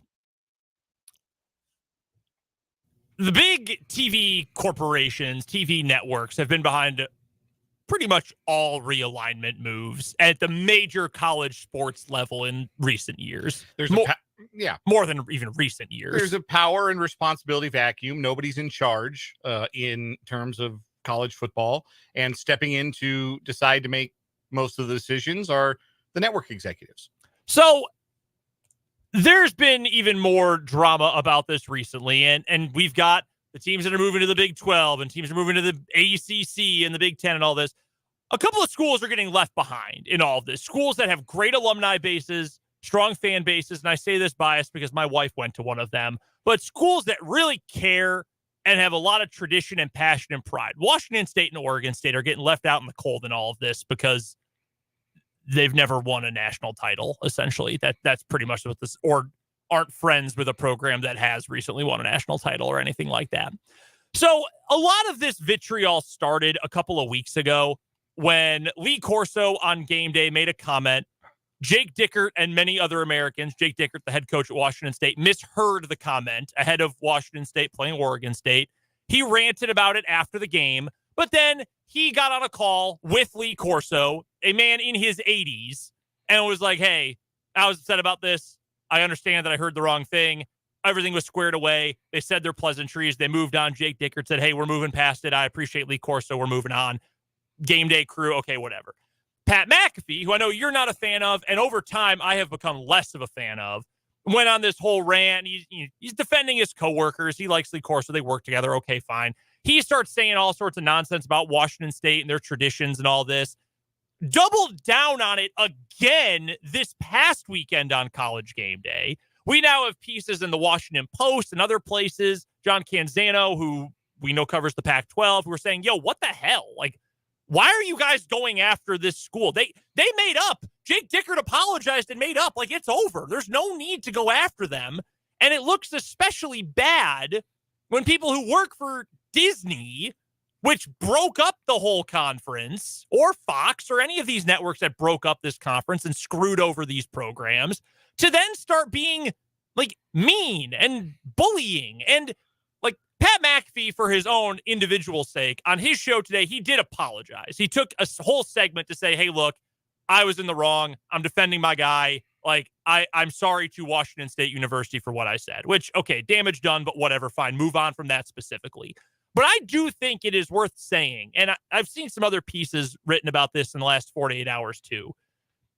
And it's not just College Game Day, but that's kind of the face of college football Saturday, right? Like, that's still the show of record. The program. Like, you wake up to watch Game Day. You want to see the picks and Lee Corso's headgear and whatever tearjerker story they're going to talk about, and all the stuff that comes with Game Day. It's a big deal when they come to your school, right? Like, it is still the thing. Yeah. I saw someone phrase it this way, and I think it's really well put. That was the friend of college football forever. Like, from the very beginning to when they started traveling to the start of headgear to recently, it was the friend of college football and college football fans. Now, it feels wrong, even if, it's not Kirk Herbstreit's fault that Disney broke up the Pac-12. Like, it's not. He didn't control that. But when the people on that set are suddenly antagonistic toward fans and programs that did literally nothing wrong, it just feels gross. And I have a bias toward one of these schools specifically anyway, but it just feels like this. So much of college football is celebrating history and tradition and the fun and the ridiculous and the fanatical that comes with this particularly weird sport. But it has become such a corporatized, homogenized thing that to then be insulting toward the things that are still out on their own, it just feels wrong, man. It really does. And it's really soured me in the last couple of days to see the people in power punch down on those who have been left out. Well, that's the move, right? When people in power have heard and registered the discontent, I think there are a lot of people who are not happy with the direction that college sports, college football in particular, are going, and they're pointing the finger at the right people. Like I said, it's a power vacuum in college sports, and stepping into that vacuum have been ESPN and Fox and CBS and NBC, because this is programming. This is all this is. This is a TV show for them. And the TV show that they're trying to put on doesn't care much about tradition. It doesn't care much about, the mental health of student athletes or travel demands on student athletes. No, he's trying to make good TV. And that's why decisions that have been made continue to be made. And there is, I think, rightly, some frustration with the networks for that. And the response to the powerful when they are criticized is always to punch down. Like, this is just natural. This is just ESPN talent defending ESPN, defending the four-letter network against the criticism that they are responsible for the death of the Pac-12, that they are responsible for a changing face of college football, something that people love, into something that is much less recognizable. And criticism, certainly, from Oregon State and Washington State fans who do not deserve anything that is happening to them. And you're absolutely right. College Game Day used to be about, like, celebrating all forms of college football, all the games, all the teams, all the leagues. And now it definitely seems far more tribal. It's much more about the game that they're at is the much bigger story than maybe games that are on other networks or in other conferences. And I think it's a shame. Like, and you alluded to it, I am no fan of Pat McAfee. I think it's Carnival Barker, WWE nonsense. I think that's what he was doing. He went into pro wrestler mode, And that's why he said what he said. Mm-hmm. And I got no patience for that. That's not something that entertains me. That's not something I want on my sports television. Mm-hmm. And I do. Like, I used to watch game day obsessively. I'd at least catch the last hour. And now I barely even watch the picks. I mean, I'll watch until Corso puts on the headgear for the last time, and then I don't know if I'll watch it again. Like, it's sour. I don't mean to get into, sports media ombudsman mode here, but like when Lee Corso retires, or God forbid something worse, like what is going to be left? Like, you think Kirk Herbstreit's going to keep doing this? His kids are growing up. I think his youngest is a junior or senior in high school right now. He travels more than anyone in America. And he even puts a video out every week now on Twitter. Like, he goes from home to the game day site for the pre-Saturday stuff, then has to go to wherever he's doing his NFL game, back home to watch his kid play, then on to game day. And then on Saturday, he often has to make another flight to where he's actually calling a game. Like, you think he's going to stick around and do more of that? Like, it's changed so much anyway that I don't know how much longer it's going to exist in its current form. And you'd think that with all the change in the sport, you'd want to keep the good stuff, the truly good, wholesome, why we care about it stuff together. But maybe I'm also just naive for thinking that. But it's really soured me on the whole thing. And again, I know it's not Desmond Howard's fault. He was not in board meetings saying, hey, I want Cal in the ACC. Right. But still, there's no need for this. There's no need to punch down. But again, situations like this in any walk of life, I guess that's just how the powerful like to get by. Let's get to one more break here on 580 Sports Talk. Some final thoughts on the Chiefs and whether or not they might be open to making some moves at the deadline this year. That's up next on 580 Sports Talk.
Final few minutes to 580 Sports Talk. I'm Brendan. He's Dan.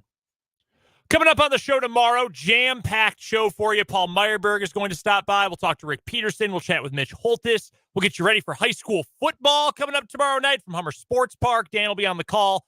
Yours truly will be up in the booth as well. So we get our first Highland Park game of the year, and it is the biggest game of the year without question. It's the Meadowlark Conference Championship game.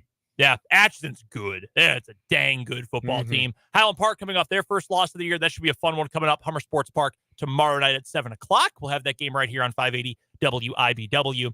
One final thought. We talked about this a lot at the top of the show. The Chiefs trading for a wide receiver, possibly come trade deadline time. And Andy Reid refuted that today during his press conference. It feels like a non-Chiefs move, like adding a wide receiver. Like you'd think they would maybe go for a more premium position, like a defensive lineman, like they traded for Melvin Ingram a couple years ago. Maybe they don't love to trade for cornerbacks because they like young guys there. Maybe offensive line depth, something small like that. But then I remembered today, they literally traded for a wide receiver last year. Right. Like I was listening to the Reid press conference and I walked away and thought, wait a minute. Kadarius Toney was added at the deadline last year. So it's not like it would be something that's completely out of the ordinary. So right. I think it is possible, if not likely. Yeah, I don't know. I think that in a couple of weeks, I think there'll be more clarity. I think once we get through this week and then the short week, the quick turnaround, the Thursday night game, and then that first Charger game. And if they're sitting at 6-1 and the Pistons are all firing and everything looks good on offense, then we'll look back at this and think, yeah, this was kind of a silly conversation to have. But if the offense is still sputtering, maybe they drop one of those divisional games, maybe they're 4-3 in a few weeks and they need a spark, then I think that makes it feel a little bit more realistic. I still think right now, if I had to guess, the most likely thing the Chiefs are going to do around midseason is still to add another pass rushing body. Maybe that's Carlos Dunlap off the street because he hasn't officially retired yet. Maybe the Broncos do cut Frank Clark and the Chiefs will get to welcome him back for December and January, the best time of year for the Shark.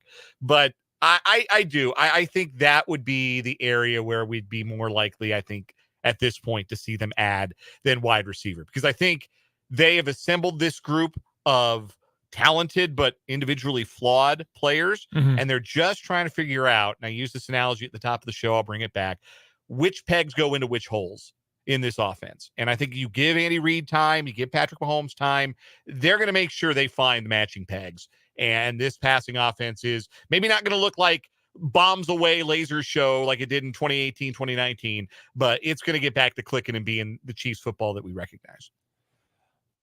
Dunlap would be a really interesting addition. He said during the offseason he wanted to come back to the Chiefs. Yeah. And if they need help or someone's banged up or Amena who gets off to a slow start or whatever, that would be the name that I would be very happy to bring in. Plus, he'll be fresh. He'll be completely fresh at this point. So I would be 100% in favor of that for sure. We've got one more timeout to get to, so let's pay the bills. We'll come on back. We'll wrap things up with the final word coming up on 580 Sports Talk.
Wrapping up 580 Sports Talk with the final word, Dan. I just want to point out one more time how amusing it is that the three biggest free agent acquisitions that AFC West teams made last offseason in a time where they felt like the Chiefs were rebuilding, and this was the time to rise up the conference standings and the division standings and finally take down Patrick Mahomes.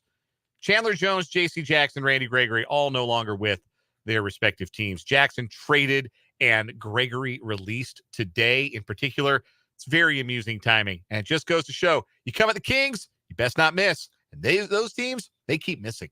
So Evan Neal of the New York Giants the other day, as his team was getting booed for playing like crap, specifically the offensive line he plays on playing like crap. He decided to take on the fans and said, I didn't flip them off, but I did tell them, boo louder. He then goes on to say, why would a lion concern himself with the opinion of a sheep? That person's that's commenting on my performance, what does he do? Flip hot dogs and hamburgers somewhere? Look, dude, I get it. You don't like that people criticize you. You're a multimillionaire. You're a football player. You're a hotshot. I get it. And no, I'm not the fans pay your salary kind of guy. It's hard to go to an NFL game, man. And I get that you're out of touch with reality, but don't disrespect A, people who make a living doing those things, and B, the people who spent their hard-earned dollars to come and do that, to watch you feel like a bum, you jag. Get out of my face, Evan Neal. That does it for 580 Sports Talk today. We're back tomorrow, full show from 2 until 6. For Jake LeBon, for Dan Lucero, I'm Brendan Brzezinski. Talk to you then on 580 Sports Talk.